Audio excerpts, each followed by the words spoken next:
ஹரே கிருஷ்ணா. ம்.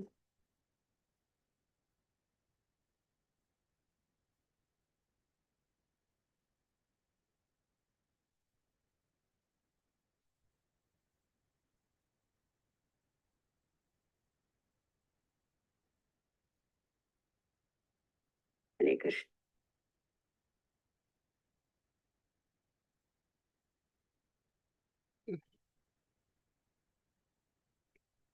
Hare Krishna devotees pranams எல்லாருக்கும். வேதவழி Mataji, மாணிக்கமல் Valli Mataji pranams.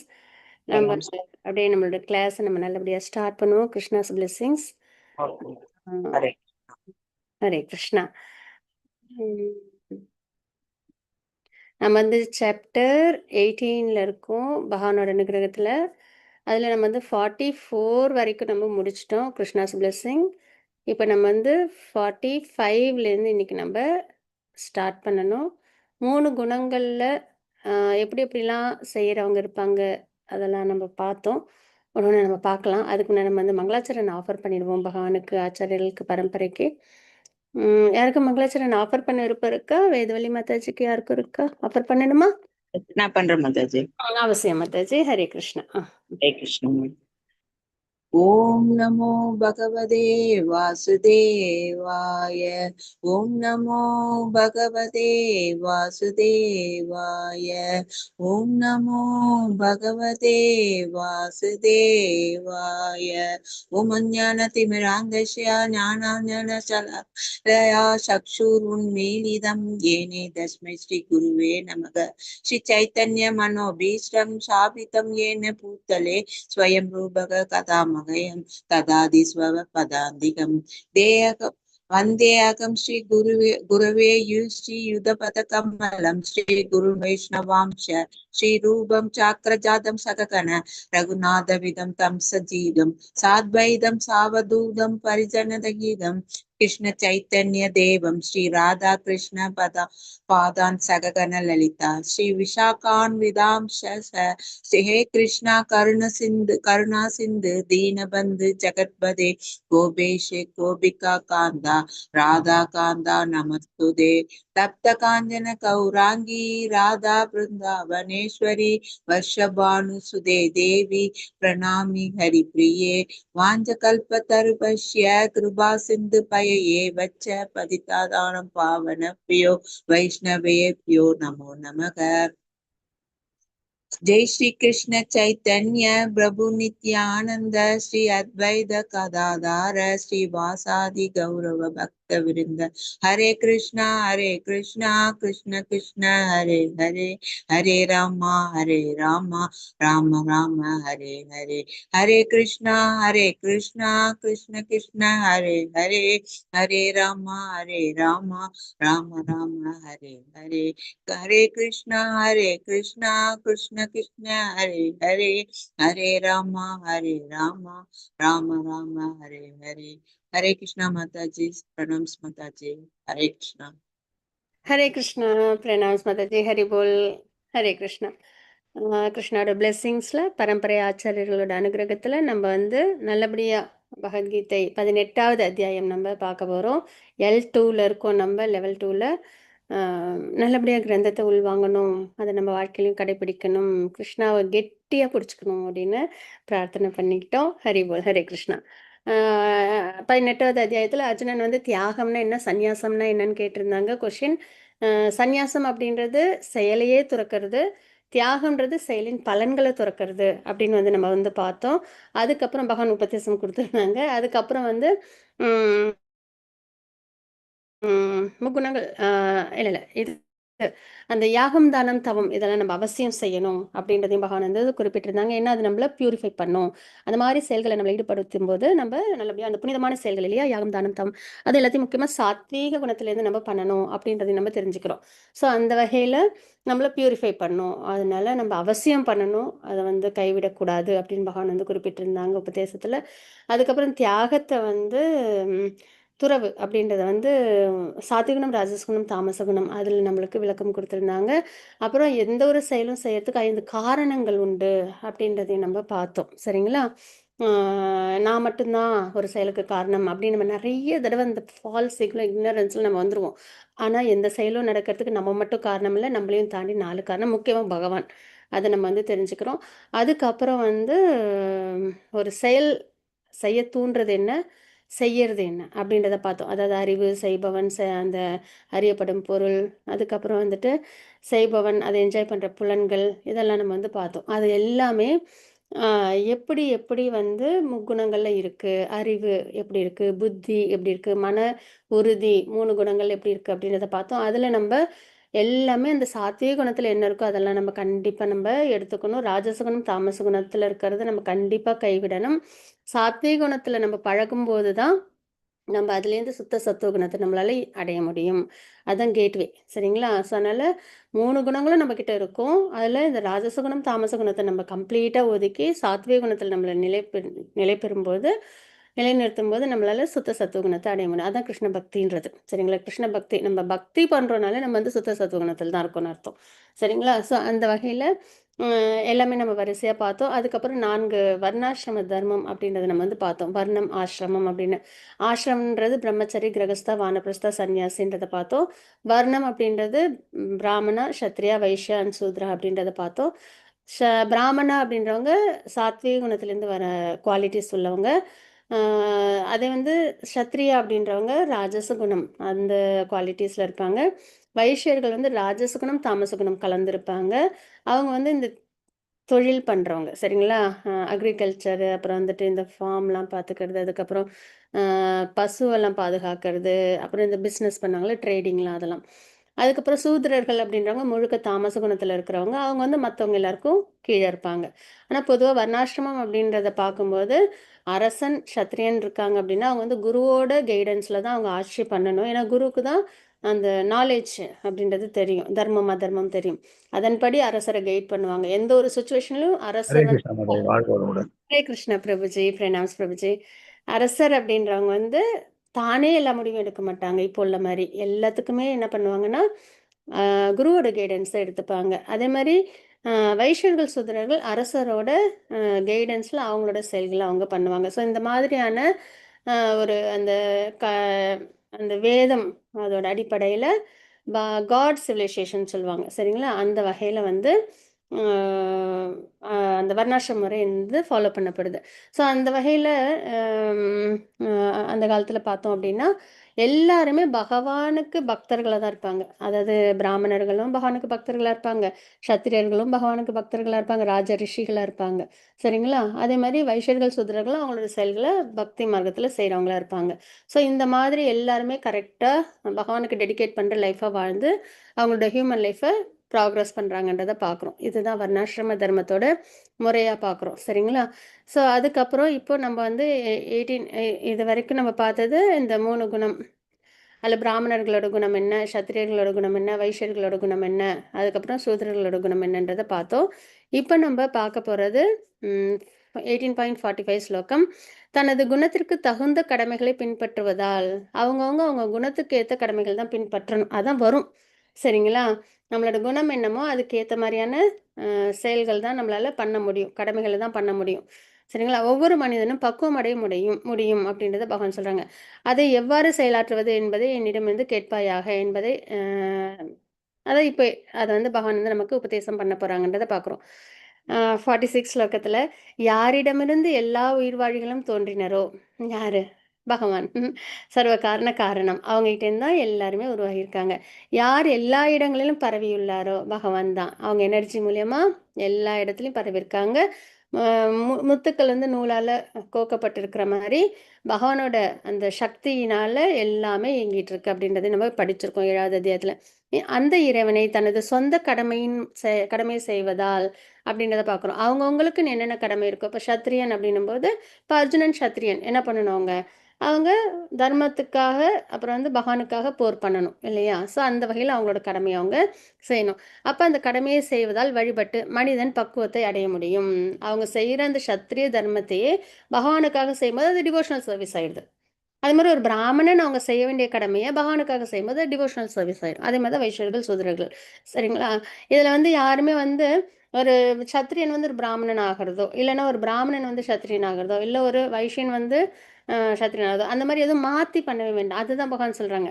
அவங்கவுங்களுக்குன்னு குணத்துக்கு ஏற்ப செயல்கள் கடமைகள் இருக்கு இல்லையா, அதை வந்து நல்லபடியா அந்த கடமையை பக்தி மார்க்கமா செய்யறது. அந்த மாதிரி செய்யும்போதே நம்ம வந்து பக்குவத்தை அடைய முடியும் அப்படின்னு. ஏற்கனவே நம்ம பார்த்தோம் இல்லையா, நம்மளோட நம்மளுக்கு தெரிஞ்ச விஷயத்த பகவானுக்காக செய்யறது. இப்போ நம்ம ப்ரெசென்ட்டாக நம்ம ப்ராக்டிக்கலாக என்ன பண்ண முடியும் அப்படின்னா, நமக்கு என்ன தெரியுமோ அதை நம்ம பகவானுக்காக செய்யறது. சரிங்களா? ஸோ அந்த வகையில் இப்போ நம்ம கோயிலுக்கெல்லாம் போகிறோன்னா நம்மளுக்கு சேவா கொடுப்பாங்க. சேவா கொடுத்தாங்க அப்படின்னா நம்மளுக்கு என்ன செயல்கள் செய்ய வருமோ அதை நம்ம பகவானுக்காக சமர்ப்பணம் பண்ணுறது. ஸோ அந்த மாதிரி சரிங்களா? இது இது மட்டும் இல்லை, எல்லாத்துலேயுமே அப்படிதான். நம்ம வாழ்கிற முறை எல்லாத்துலேயும் மற்றவரது கடமையை ஏற்று அதனை பக்குவமாக செய்வதை விட, இப்போ அர்ஜுனன் சொல்லியிருந்தாங்க இல்லையா, எனக்கு வந்து போர் பண்ண வேண்டாம், நான் வந்து துறவு கூட மேற்கொண்டு போறேன் அப்படின்னு சொல்லியிருந்தாங்க. அப்போ ஒரு சத்திரியன் துறவு அப்படின்றது வந்து பிராமணர்களுக்கு வரும். ஸோ அதை வந்து மேற்கொண்டு போறேன் அப்படின்னு சொல்றதுக்கு போது பகவான் என்ன சொல்றாங்க, மற்றவங்களோட கடமையை அதனை ஏற்று பக்குவமாக செய்வதை விட முறையாக செய்யாவிட்டாலும் தனது சொந்த கடமையினில் ஈடுபட்டிருப்பது சிறந்தது அப்படின்றத பகவான் குறிப்பிடுறாங்க. ஒருவனது இயற்கைக்கு ஏற்பட விதிக்கப்பட்டுள்ள கடமைகள் பாப விளைவுகளால் என்றும் பாதிக்கப்படுவதில்லை. இப்போ அர்ஜுனன் வந்து சத்திரியன், சரிங்களா? பக்தன். இந்த இதுல வந்து சத்திரியன். அப்போ அவங்க என்ன பண்ணணும்? போர் பண்ணணும். போர் பண்ணும்போது நிறைய பேருக்கு சிரமம் வரும். நிறைய பேர் அழிக்கிற மாதிரி இருக்கும். நிறைய பொருள் சேதம் ஏற்படும். சிரமம் வரும் இல்லையா? போர்னும்போது ரொம்ப அப்படி ஹாப்பியான ஒரு அட்மாஸ்பியரானா கிடையாது. ம். அப்ப அதுல பாபம் வரும் இல்லையா? ஒருத்தவங்கள நம்ம வந்து சிரமப்படுத்துறோம் அப்படின்னா, அதுல பாவம் இருக்கும். ஆனா, இப்ப அர்ஜுனன் வந்து போர் பண்ணும்போது, அவங்க மத்தவங்கள அழிக்கும்போது, சிரமம் வரும்போது, அந்த பாபம் அவங்கள தீண்டுமானா தீண்டாது. ஏன் அப்படின்னா, ஒருவரது இயற்கைக்கு ஏற்பட விதிக்கப்பட்டுள்ள கடமைகளை பாப விளைவுகள் என்றும் பாதிக்கப்படுவதில்லை அப்படின்றத பகவான் வந்து குறிப்பிடுறாங்க. சரிங்களா? அவங்கவங்களோட கடமையை தான் நம்ம செய்யணும். ரொம்ப அழகா இந்த பிக்சர்ல சொல்லுவாங்க. இப்போ வந்து இந்த எல்லா அனிமலும் இருக்கு. யார் மரத்தை ஏறி யார் ஃபர்ஸ்ட் ஏறுறாங்களோ அவங்க தான் வின் பண்றாங்கன்னு சொன்னா, அது மங்கியால மட்டும்தான் முடியும். இல்லையா? மத்த அனிமல்ஸால அது முடியாது. இப்போ உள்ள எஜுகேஷன் சிஸ்டம் அப்படிதான் இருக்கு. என்ன என்ன பண்றாங்க? எல்லாரும் எல்லாமே படிக்கணுன்றாங்க. ஆனா ஒரு சில பிள்ளைங்களுக்கு ஸ்போர்ட்ஸ்ல இன்வால்வ்டா இருப்பாங்க. ஒரு சிலவங்க டிராயிங் நல்லா பண்ணுவாங்க. ஒரு சிலவங்க படிப்பாங்க நல்லா. ஆனா எல்லாருமே வந்துட்டு எக்ஸாம் எழுதி பாஸ் ஆனாதான்னும்போது, அதனால தான் என்ன ஆயிடுது? நெறைய பிள்ளைங்களால தன்னோட ஸ்கில்ஸ வெளியில கொண்டு வர முடியல. ஆனா பகவான் வந்து இந்த 4 வர்ணாசிரம முறைய கூட எப்படி தான் பிரிச்சிருக்காங்க? பை பர்த் கிடையாது. அவங்களோட ஸ்கில்ஸ், நேச்சர பொறுத்து தான். குணத்தின் அடிப்படையில தான் பகவான் வந்து சமுதாயத்த பிரிச்சிருக்காங்கன்றத பார்க்குறோம். அதனால இங்க நம்ம இந்த பிக்சர்லயே பார்க்கலாம். மரத்த ஏறுறவங்க தான் வின் பண்ணுவாங்கன்னா, அது கண்டிப்பா யாரால முடியும்? மங்கியால தான் முடியும். மத்ததால முடியாது இல்லையா?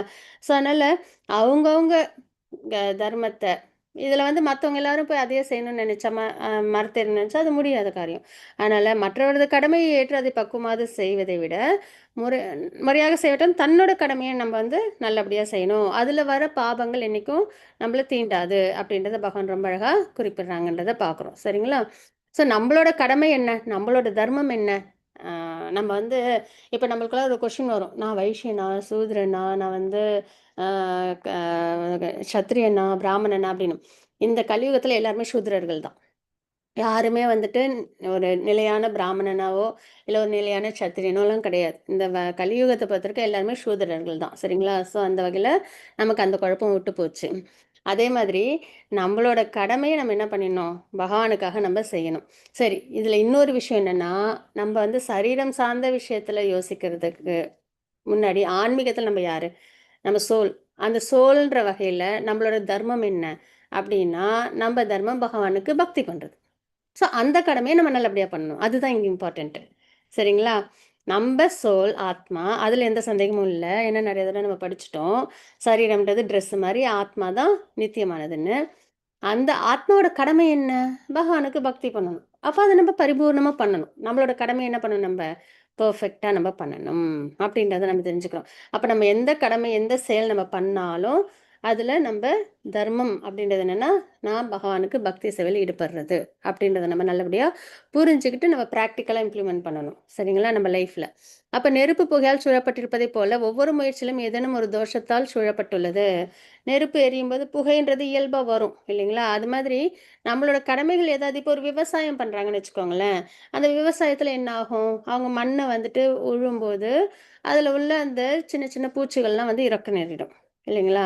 ஸோ அது மாதிரி இப்போ சத்திரியன்னும்போது போர் பண்ணும்போது சிரமங்கள் ஏற்படும். ஸோ அந்த மாதிரி எந்த ஒரு செயல்லையும் அதில் என்ன இருக்கும்? சில அந்த இது வந்துட்டு இருக்கும். எப்படி நெருப்பு மேலே புகைன்றது ஒரு இயல்பாக வருதோ அது மாதிரி நெருப்பு புகையால் சூழப்பட்டிருப்பது போல ஒவ்வொரு முயற்சியிலும் ஏதேனும் ஒரு தோஷம் சூழப்பட்டுள்ளது. எனவே குந்தியின் மகனே, முழுவதும் முழுவதும் தோஷம் நிறைந்ததாக இருந்தாலும் தனது இயற்கையிலிருந்து தோன்றிய தொழிலை ஒருவன் துறக்கக்கூடாது. அந்த பூச்செல்லாம் சாகுது அப்படின்ட்டு விவசாயத்தை யாரும் நிறுத்திடக்கூடாது, ஒரு வைசியன். அது மாதிரி போரில் எல்லாரும் அழியிறாங்களேன்னு சொல்லிட்டு சத்திரியன் வந்து சண்டை போடுறதை நிறுத்திடக்கூடாது. அந்த தோஷம் இருந்தாலும் அதை வந்து தர்மத்துக்காக பகவானுக்காக பண்ணும்போது அந்த தோஷத்தினால வர பாபம் அவங்கள தீண்டாது அப்படின்றத நம்ம பார்க்குறோம் இல்லைங்களா? ஸோ அதுதான் நம்மளோட கடமையை நம்ம நல்லபடியாக நம்ம செய்யணும் அப்படின்றத ரொம்ப தெளிவாக பகவான் நமக்கு குறிப்பிடுறாங்க. அதுக்கப்புறம் 49 ஸ்லோகத்தில் சுய கட்டுப்பாடுடைய பற்றற்ற மற்றும் எல்லா பௌதிக சுகத்தையும் புறக்கணிக்கக்கூடிய ஒருவன் துறவை பயிற்சி செய்வதால் கர்ம விளைவுகளிலிருந்து விடுதலை என்னும் மிக உயர்ந்த பக்குவநிலை அடைகின்றான் அப்படின்றத நம்ம பார்க்குறோம். ஸோ நம்ம செய்கிற ஏன் வந்து பகவான் வந்து கர்மாவை பற்றி இவ்வளோ அழகாக சொல்கிறாங்க அப்படின்னு நிறைய சொல்கிறாங்கன்னா, நம்ம வந்து பகவானுக்காக டெடிகேட் பண்ணாமல் செயலை செஞ்சோன்னா அதில் கண்டிப்பாக நல்ல செயல்னா நல்ல பலன் கிடைச்சிடும், கெட்ட செயல்னா கெட்ட பலன் கிடைச்சிடும். அப்போ அந்த செயலுக்கான பலனை நம்ம அனுபவிச்சு தான் ஆகணும். அந்த அனுபவிச்சு ஆகிறதுக்காக நம்ம இன்னொரு பிறவி எடுப்போம். அந்த பிறவில மறுபடியும் செயல்கள செய்வோம். ஏன்னா செயல்கள் செய்யாம நம்மளால இருக்க முடியாது. சரீரத்துக்காகயாவது நம்ம சாப்பாட்டுக்காக, துணிமணிக்காக, தங்கறதுக்காக நம்ம என்ன பண்ணணும்? செயல பண்ணி தான் ஆகணும். அந்த செயல பண்ணும்போது நம்மளுக்கு என்ன ஆகும்? கர்ம பலன் வரும். அப்ப நம்ம செயல தடுக்க முடியாது. அந்த செயலை பண்ணும்போது அதோட பலனையும் நம்ப தடுக்க முடியாது. அனுபவிச்சு தான் ஆகணும். நல்லதா இருந்தாலும், கெட்டதா இருந்தாலும். ஸோ அப்ப நம்ம இதுலேருந்து எப்படி தான் வெளியில வருது அப்படின்னா, இந்த மாதிரி நம்ம செயலை செய்யணும். எப்படி சுய கட்டுப்பாடுடைய, பற்றற்று, பௌதிக சுகத்தை புறக்கணித்து, அதாவது பகவானுக்காக செய்யக்கூடிய செயல்கள். இத நம்ம இப்படியே படிச்சோம்னா, எப்படி? அப்படின்னு மலைப்பா இருக்கும். சுய கட்டுப்பாடு, சரி ஓகே. பற்றற்று, எப்படி இம்ப்ளிமெண்ட் பண்றது? அப்படின்னு. ஆனா இதே நம்ம பகவானுக்காக செய்றோன்னும்போது, இதெல்லாம் நம்மளுக்கு ஈஸியா வந்துரும். பை ப்ராடக்ட்டா. ம். இப்ப நம்ம வந்து பிரசாதம் எடுத்துக்கிறோம். ஆ நம்ம பசிக்கு எடுக்கிறோம், உடம்பு சரீரத்துக்காக எடுக்கிறோம். சரிங்களா? அது நல்ல ஹேப்பியா ஃபுல்லா எடுக்கிறோம். நிஷ்கான்ல போய் பிரசாதம் சாப்பிட்டோன்னா எப்படி இருக்கும் பிரசாதம்? அப்படியே ஒரு ஸ்டார்ட்டரோட, ஸ்வீட்டோட, ஒரு சப்பாத்தி, அதுக்கான கிரேவி எல்லாம் இருக்கும். பிரசாதம்னா, ஏதோ சும்மா கொஞ்சோண்டு இப்படியே குடுத்தாங்க, வாங்கிட்டு வந்தோன்றது இருக்காது. சரிங்களா? அப்ப அத என்ன பண்றோம் நம்ம? பிரசாதமா எடுக்கும்போது, அதுல தோஷம் கிடையாது. சரிங்களா? ஸோ அந்த மாரி ஒரு ஒரு செயலும் பகவத்கீதை கேட்குறோம், படிக்க சொல்றோம். அதே மாரி சாண்டிங் பண்றோம். ஏதாவது அதில வந்து தோஷம் இருக்கா? இல்ல. சரி ஓகே. இப்ப நம்ம வீட்ட நம்ம மெயின்டெயின் பண்றோம். அப்பயும் என்ன பண்றோம்? பகவான முன்னிலையா வச்சு, பகவான் தான் இந்த வீட்டோட ஹெட் அப்படின்னு நினைச்சு, நம்ம வீட்ட நம்ம மெயின்டெயின் பண்ணும்போது, அப்ப நம்ம வீட்டுக்காக செய்ற எந்த ஒரு செயலுமே என்ன ஆகும்? நம்ம கிராசரி வாங்குனாலும் சரி, நம்ம வேலைக்கு போனாலும் சரி, நம்ம வீட்ட பராமரிக்கிறதா இருந்தாலும் சரி, எல்லாமே பக்தி மார்க்கத்தில வந்துரும். சரிங்களா? பகவான முன்னிலையில வச்சு, பகவானுக்கு சமர்ப்பணம் பண்ற அளவுல ஒரு கோயில்ல என்ன பண்ணுவாங்க? பிரதானமா பகவான் இருப்பாங்க. அதுக்கேத்த மாரி செயல்கள் நடக்கும். அதே மாரி நம்ம வீட்லயும் எல்லாமே பகவானுக்காக. நம்ம சமைக்கிறதா இருக்கட்டும், பொருள் வாங்குறதா இருக்கட்டும், வீட்ட கிளீனா வச்சுக்கிறதா இருக்கட்டும், அதுக்கு தேவையான பணத்த சம்பாரிக்கிறதா இருக்கட்டும், எதுவுமே வந்து பக்தி மார்க்கத்துல வந்துரும். சரிங்களா? ஸோ அதனால பக்தியில நம்மள ஈடுபடுத்திக்கும்போது, பக்தி செயல்கள்ல இந்த கர்ம வினை அப்படின்றது இருக்காது. அப்படின்றத நம்ம பார்க்குறோம். சரிங்களா? ஸோ இதெல்லாம் தான் ரொம்ப சிம்பிளாவே நம்ம என்ன பண்ணிடலாம். பக்தி மார்க்கத்துல இருக்கிறதுனாலயே நம்ம பிறப்பு சுழற்சி நம்மளால அதுலேருந்து வெளியில வந்துர முடியும். சரிங்களா? அ 18.50லேருந்து 53 வரைக்கும் ஆம் என்ன பகவான் குறிப்பிடுறாங்க அப்படின்றத பார்ப்போம். இந்த பக்குவத்தை அடைந்தவன் பிரம்மன் எனப்படும் ஞானத்தின் மிக உயர்ந்த நிலையினை திவ்யமான பக்குவ நிலையினை எவ்வாறு அடைய முடியும் என்பதை நான் தற்போது சுருக்கமாக கூறுகின்றேன். இதனை என்னிடமிருந்து கேட்பாயாக அப்படின்றத பகவான் வந்து குறிப்பிடுறாங்க. என்ன சொல்லியிருந்தாங்க இதுக்கு முன்னாடி ஸ்லோகத்துல? நிஷ்காம கர்மயோகம். சரிங்களா? பற்றற்று, பௌதிக விஷயங்கள்லேருந்து விலகி, நம்ம வந்துட்டு செயலை செய்யும்போது, நம்ம வந்து நிஷ்காம கர்மயோகத்தில கர்ம விளைவிலேருந்து நம்ம பாதிக்கப்பட மாட்டோம். இந்த சுய கட்டுப்பாடோட. சரிங்களா? அப்படின்னு பகவான் குறிப்பிட்டிருந்தாங்க. ஸோ இந்த நிலையில இருக்கும்போது, நம்ம எந்த நிலையில நம்ம இருக்கிறோம்? பிரம்மன், ஆத்ம நிலையில நம்ம இருக்கோம் அப்படின்றத நம்ம பார்க்குறோம். சரிங்களா?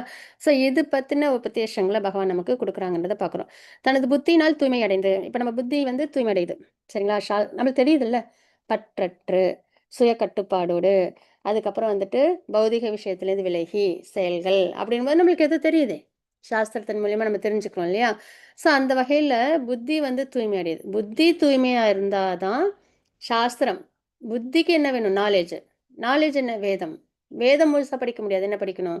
பகவத்கீதை, பாகவதம். யார்கிட்டேருந்து படிக்கணும்? பானபைட் பரம்பராலேருந்து. சரிங்களா? ஏன்னா, அவங்க தான் மெசேஜ கரெக்ட்டா குடுப்பாங்க. பகவானோட மெசேஜ. ஸோ அந்த மாதிரி ஞானத்தினால நம்மளோட புத்தி என்ன பண்ணணும்? ஃபர்ஸ்ட்டு தூய்மைப்படுத்தணும். எது சரி, தவறு அப்படின்னு நம்ம தெரிஞ்சுக்கணும். அதுக்கப்புறம் அந்த புத்திய வச்சு நம்ம என்ன பண்ணணும்? மனதை நம்ம நிலைநிறுத்தணும். பகவானோட நாமரூப குணலீலைகள்ல. எது தர்மம், எது அதர்மம்ன்றதுல நம்ம மனத நம்ம நிலை கொண்டு வரணும். மனது நிலை கொண்டு வந்துட்டோம் அப்படின்னா, ஆட்டோமேட்டிக்கா சென்சஸும் என்ன ஆயிடும்? நிலைக்கு வந்துரும். சரிங்களா? ஸோ அந்த வகையில ஃபர்ஸ்ட்டு என்ன தூய்மை அடையணும்? புத்தி. அப்ப இந்த இப்ப இந்த நாலேட்ஜ்லாம் தெரிஞ்சிருக்காங்கல்ல, நிஷ்காம கர்ம யோகம் அப்படின்ற ஒரு முறையில. அப்போ புத்தியினால் தூய்மை அடைந்து, உறுதியுடன் பார்ட் டைம் ஜாப் கிடையாது கிருஷ்ணா கான்ஷியஸ்னஸ். சரிங்களா? எப்பயுமே நான் வந்துட்டு ரெகுலேட்டரி பிரின்சிபல்ஸ் ஃபாலோ பண்ண 16 ரவுண்ட் சாண்டிங் பண்ணேன் டெய்லி. டெய்லி. சரிங்களா? அத வாரத்துல 1 நாள் பண்ணா போதுமா? இல்ல. எல்லா நாளும். கை குழந்தை மேல அம்மாவுக்கு இருக்கிற அக்கறை, அந்த பாசம், அதுதான் பகவான் மேல நமக்கு இருக்கணும். சரிங்களா? அதனால குணத்திலேருந்து ஆரம்பிச்சு, நம்ம வந்து பகவான் மேல அந்த தூய்மையான அன்ப வெளிப்படுத்துறது தான் கிருஷ்ண பக்தி அப்படின்றது. சரிங்களா? வழிபாடு, டிவோஷனல் சர்வீஸ் அப்படின்றது. சும்மா வாரத்துக்கு நான் 1 நாள் வந்து இந்த கோயிலுக்கு போனேன், 1 நாள் அந்த கோயிலுக்கு போனேன், ஒரு நாள் நான்வெஜ் சாப்பிடாம இருந்தேன், அப்படிலாம் கிடையாது. எல்லா நாளுமே பகவானுக்கான நாள் தான். எல்லா நாளுமே பக்தி மயம் தான். சரிங்களா? ஸோ அந்த வகையில ஏன்னா குழந்தைய நம்ம என்ன வாரத்துல 1 நாளா பார்த்துப்போம்? இல்ல. வாரத்துல 2 நாளா பார்த்துப்போம். இல்ல வாரத்துல 1 நாள் ஒரு குழந்தையாவா பார்த்துப்போம்? இல்ல. எல்லா நாளுமே நமக்கு குழந்தைங்க முக்கியம் தான். இல்லையா? அத நம்ம பாரமா நினைப்போமா? கிடையாது. 200% நல்லா பார்த்துக்கிறோம். அப்ப நம்மளுக்கு இது ஒண்ணும் புதுசு கிடையாது. கிருஷ்ண பக்தி பண்றதுன்றது நம்மளுக்கு ஒண்ணும் புதுசு கிடையாது. என்ன நம்ம குழந்தை மேல வைக்கிறோமோ, அத நம்ம கிருஷ்ணா மேல வைக்கிறோம். அதான். ஆக்சுவலா கிருஷ்ணாமலை வச்சிருக்கணும். அது வைக்கல. அதனால நம்ம இந்த ரூட்ல வரோம். அவ்வளோதான். சரிங்களா? ஸோ அதனால உறுதியுடன் ஏதோ மலைப்பா எப்படி முடியும்? முடியும். ஃபேமிலி மேல இருக்கோம்ல. ஹஸ்பண்ட நம்ம வந்து கரெக்ட்டா அவங்களுக்கு வேணுங்கிறத செய்றோம். அப்பா, அம்மாவுக்கு செய்றோம். அதுமாரி ஒய்ஃப் வந்து ஹஸ்பண்டுக்கு வேணுங்கிறத செய்றாங்க. ஹஸ்பண்ட் ஒய்ஃப்க்கு வேணுங்கிறத செய்றாங்க. ஸோ இந்த மாதிரி ஒரு பாண்டிங்ல நம்ம இருக்கும்போது, ஏன் அத வந்து கிருஷ்ணான்னும்போது மட்டும் நம்ம மலைப்பா பார்க்கணும்? முடியுமா? முடியும். ஏன் முடியாது? ஆக்சுவலா பகவான்ட்ட தான் அப்படி இருக்கணும் நம்ம. நித்திய உறவு அவங்க தானே. எவ்வளோ உதாசீனப்படுத்திட்டோம். எத்தனை பிறவிகள் அவங்கள உதாசீனப்படுத்திட்டோம் நம்ம. அவங்கள அ உணரவே இல்லையே. இல்ல எவ்வளோ தூரம் நமக்கு எல்லாத்தையும் பண்ண பகவான். அப்ப நம்ம என்ன பண்ணணும்? அத ரியலைஸ் பண்ணணும். நம்ம பகவான்ட்ட நம்ப பக்திய வந்து அன்பா, ஆத்மார்த்தமா நம்ம வந்து அத வந்து ஆசையா, பேராசையோட பண்ணணும். அப்ப உறுதியுடன் மனதை கட்டுப்படுத்தி புலனுகர்ச்சியில் புலனுணர்ச்சி பொருட்களை துறந்து, விருப்பு வெறுப்பிலிருந்து விடுபட்டு, சரிங்களா? தன்னிடத்தில் ஏன்னா இதெல்லாம் என்ன அப்டின்னா, விருப்பு வெறுப்பு எல்லாமே பௌதிக சம்மந்தமான விஷயம். அதனால அதுலலாம் விலகி இருக்கணும். தனி இடத்தில் வாழ்ந்து, தனிமையான இடம்ன்றது நம்மள வந்து தனிமைப்படுத்திக்கிறதுன்றது கிடையாது. எல்லாரையும் விட்டுட்டு நான் தனியா ஒரு இடத்துல இருக்கேன்னு. அப்டி இல்ல. எல்லாரோடையும் இருக்கலாம். ஆனா கிருஷ்ணா கூட இருக்கணும். அதுதான் இம்பார்ட்டன்ட். சரிங்களா? குறைவாக உண்டு. 6த் சாப்டர்ல பார்த்தோம். உடல், மனம் மற்றும் பேச்சினை கட்டுப்படுத்தி, ம் 17 சாப்டர்ல பார்த்தோம். உடல், மனம், பேச்சு எப்படி இருக்கணும் அப்படின்னு. எப்பொழுதும் தியானத்தில் ஆழ்ந்து, நாமரூப குணநிலைகள்ல ஆழ்ந்து, பற்றுதலின்றி, இந்த பௌதீக விஷயங்கள்லேருந்து பற்றற்று, சரிங்களா? கேட்ஜெட்ஸ், முக்கியமா கேட்ஜெட்ஸ். அதுலேருந்து நம்ம விலகி இருக்கணும்.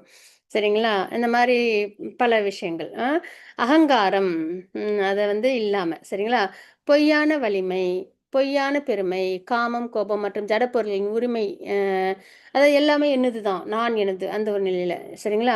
ஏற்பதிலிருந்து விடுபட்டு, உணர்வின்றி, அமைதியாக இருக்கும் மனிதன் தன்னுணர்வின் நிலைக்கு நிச்சயமாக உயர்த்தப்படுகின்றான். அப்படின்றத பார்க்குறோம். ஆத்ம நிலைக்கு இந்த குவாலிட்டீஸோட உள்ளவங்க வராங்க, இருக்காங்க. அந்த ஆத்ம நிலையில இருக்கிறவங்க இந்த குவாலிட்டீஸோட இருப்பாங்க. அப்படின்றத பகவான் நமக்கு குறிப்பிடுறாங்க. சரிங்களா? ஸோ இந்த ஸ்லோகத்தில 54ல இவ்வாறு தெய்வீகமாக நிலை பெற்றவன். சரிங்களா? இதுக்கு முன்னாடி நம்ம பார்த்தோமா? அந்த ஸ்லோகத்தின் அடிப்படையில ஆத்ம நிலையில இருக்கிறவங்க, அந்த நிலையா இருக்கிறவங்க உடனடியாக பரபிரம்மனை உணர்ந்து, பகவான உணர முடியும். சரிங்களா?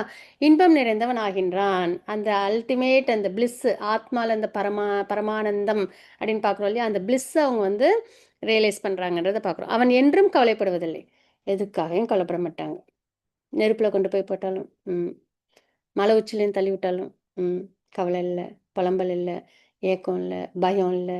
பகவானே நான் உன்னை வழிபாடு பண்ணனே, நீ இப்படியே பண்ணிட்டியே, புலம்பல் இல்லை. இல்லையா? எப்பயும் அந்த ஆத்ம நிலையில பகவானோட சம்பந்தத்துல அந்த நித்திய உறவோடு இருக்கிறவங்க, ஏன்னா ஆத்மா அழியாதது. பகவான் நித்தியமானவங்க, ஆத்மா நித்தியமானவங்க, நம்மளுக்குள்ள உறவு நித்தியமானது. அது என்னைக்கும் விலகாது. மனிதர்கள் தான் வந்துட்டு நம்மள வந்து எவ்வளோதான் நம்ம போய் அவங்கள திருப்தி பண்ணாலும் நம்மள உதாசீனப்படுத்திட்டு போயிடுவாங்க. பகவான் அப்படி கிடையாது. சின்னதா ஒண்ணு பண்ணா கூட அ பக்தி. சரிங்களா? நம்மள என்ன பண்ணாங்க, ரொம்ப ஆசையா புரொடெக்ட் பண்றாங்கன்றத பார்க்குறோம். சரிங்களா? ஸோ அந்த வகையில ஆத்ம நிலையில பகவானோட சம்பந்தத்தில இருக்கும்போது, நமக்கு வந்து அந்த கவலைகள் அதெல்லாம் இருக்காது. எதையும் அடைய வேண்டும் என்று விரும்புவதும் இல்லை. இந்த ஜட உலகத்தில ஏதாவது ஒரு விஷயம் வேணுமான்னா, நோ. தெளிவா சொல்லுவாங்க பக்தர்கள். சரிங்களா? ஏன்னா இருக்கறதுலயே உயர்ந்த பொக்கிஷமே சிந்தாமணி கல்லே கிடைச்சிருச்சே நமக்கு. சரிங்களா? பொக்கிஷம் பகவான். அப்படி இருக்கும்போது இந்த ஜட இது துருவ மகாராஜா சொல்லுவாங்க, "இந்த ஜட விஷயங்கள்லாம் வந்து உப்புக்கல்லுக்கு சமம்" அப்படின்னு சொல்லுவாங்க. சரிங்களா? ஸோ அந்த மாதிரி ஏதாவது ஒண்ணு இந்த ஜட உலகத்தில ஏதாவது வேணுமான்னா, "எதுவும் வேண்டாம்" அப்படின்னுவாங்க. ஏன்னா உயர்ந்த சிந்தாமணி கல்லே நம்மளுக்கு கிடைச்சாச்சு. பகவானே கிடைச்சாச்சு அப்படின்றது தான். எல்லா ஒரு ஒரு நிறைவு, ஒரு அமைதி. சரிங்களா? அப்பா, அம்மா கூட இருக்கோம். அப்படியே ஹேப்பியா, சேஃபா இருந்தோம். அந்த மாதிரி. எல்லா உயிர்வாழிகளிடமும் அவன் சமநோக்கு கொள்கின்றான். அதே மாரி எல்லாரையும் பார்க்கும்போது துவேஷம் இருக்காது. எல்லாருமே பக்தன், பகவானோட பக்தன் அப்படின்றதுல ரொம்ப தெளிவா இருப்பாங்க. எல்லாருக்குள்ளயும் பரமாத்மா இருக்காங்க அப்படின்னு. அத்தகு நிலையில் அவன் எ அவன் எனது தூய பக்தி தொண்டை அடைகின்றான் அப்படின்றத பகவான் வந்து ரொம்ப அழகா சொல்றாங்க. சரிங்களா? ஸோ இந்த மாரி நிலையில வரும்போது அவங்க பக்தி தொண்டுல ஈடுபடுறாங்க. இந்த ஸ்லோகம் ரொம்ப இம்பார்ட்டன்ட், எல்லாமே இம்பார்ட்டன்ட் தான். இதுல என்ன நம்ம தெரிஞ்சுக்கிறோம் அப்படின்னா, பக்தி தொண்டால் மட்டுமே என்னை முழுமுதற் கடவுளாக உள்ளது உள்ளபடி அறிந்து கொள்ள முடியும். நம்ம பகவானோட லோகத்துல நுழையணும் அப்படின்னா, அதுக்கு நம்மளுக்கு ஒரே டிக்கெட் என்னன்னா, அது பக்தி தான். சரிங்களா? இப்ப நம்ம மூவிக்கு போறோம். டிக்கெட் வேணும். வாங்குவோம். டிக்கெட்ட காமிச்சோனே நம்மள உள்ளார விட்டுருவாங்க. அது மாரி ஒரு எக்ஸிபிஷன் போறோம். டிக்கெட் வேணும். வாங்குனோனே உள்ளார விட்டுருவாங்க. எந்த ஒரு இடத்துக்கும் இல்லையா? ஸோ அது மாரி நம்ம பகவான் லோகத்துக்கு போகணும். நம்மகிட்ட என்ன இருக்கணும்? பக்தி அப்படின்றது இருக்கணும். சரிங்களா? பக்தி இருக்கா? என்ன பண்ணிடுவாங்க பகவான், வா, வா, வா, வா, உள்ள வா. இப்பதான் எதிர்பார்த்துட்டு இருந்தோம் உன்னைய. எப்போ வருவேன்னு?" அப்படின்னு நம்மள என்ன பண்ணிடுவாங்க? உள்ளார கூட்டுருவாங்க. சரிங்களா? பக்தி தொண்டால் மட்டுமே என்னை முழுமுதற் கடவுளாக உள்ளது உள்ளபடி அறிந்து கொள்ள முடியும். கண்டிப்பா. சரிங்களா? நம்மளோட இந்த நாலேட்ஜ வச்சோ, இந்த மெட்டீரியல் விஷயத்த வச்சோலாம் பகவான நம்மளால புரிஞ்சுக்க முடியாது. பக்திய பண்ண பண்ண, சாண்டிங் பண்ண பண்ண, 4 ரெகுலேட்டிவ் பிரின்சிபிள்ஸோட. ஏன் 4 ரெகுலேட்டிவ் பிரின்சிபிள்ஸோட சாண்டிங் பண்ணணும்? அப்பதான் நம்ம பாவம் பண்ணாம இருப்போம். தூய்மையா இருப்போம்.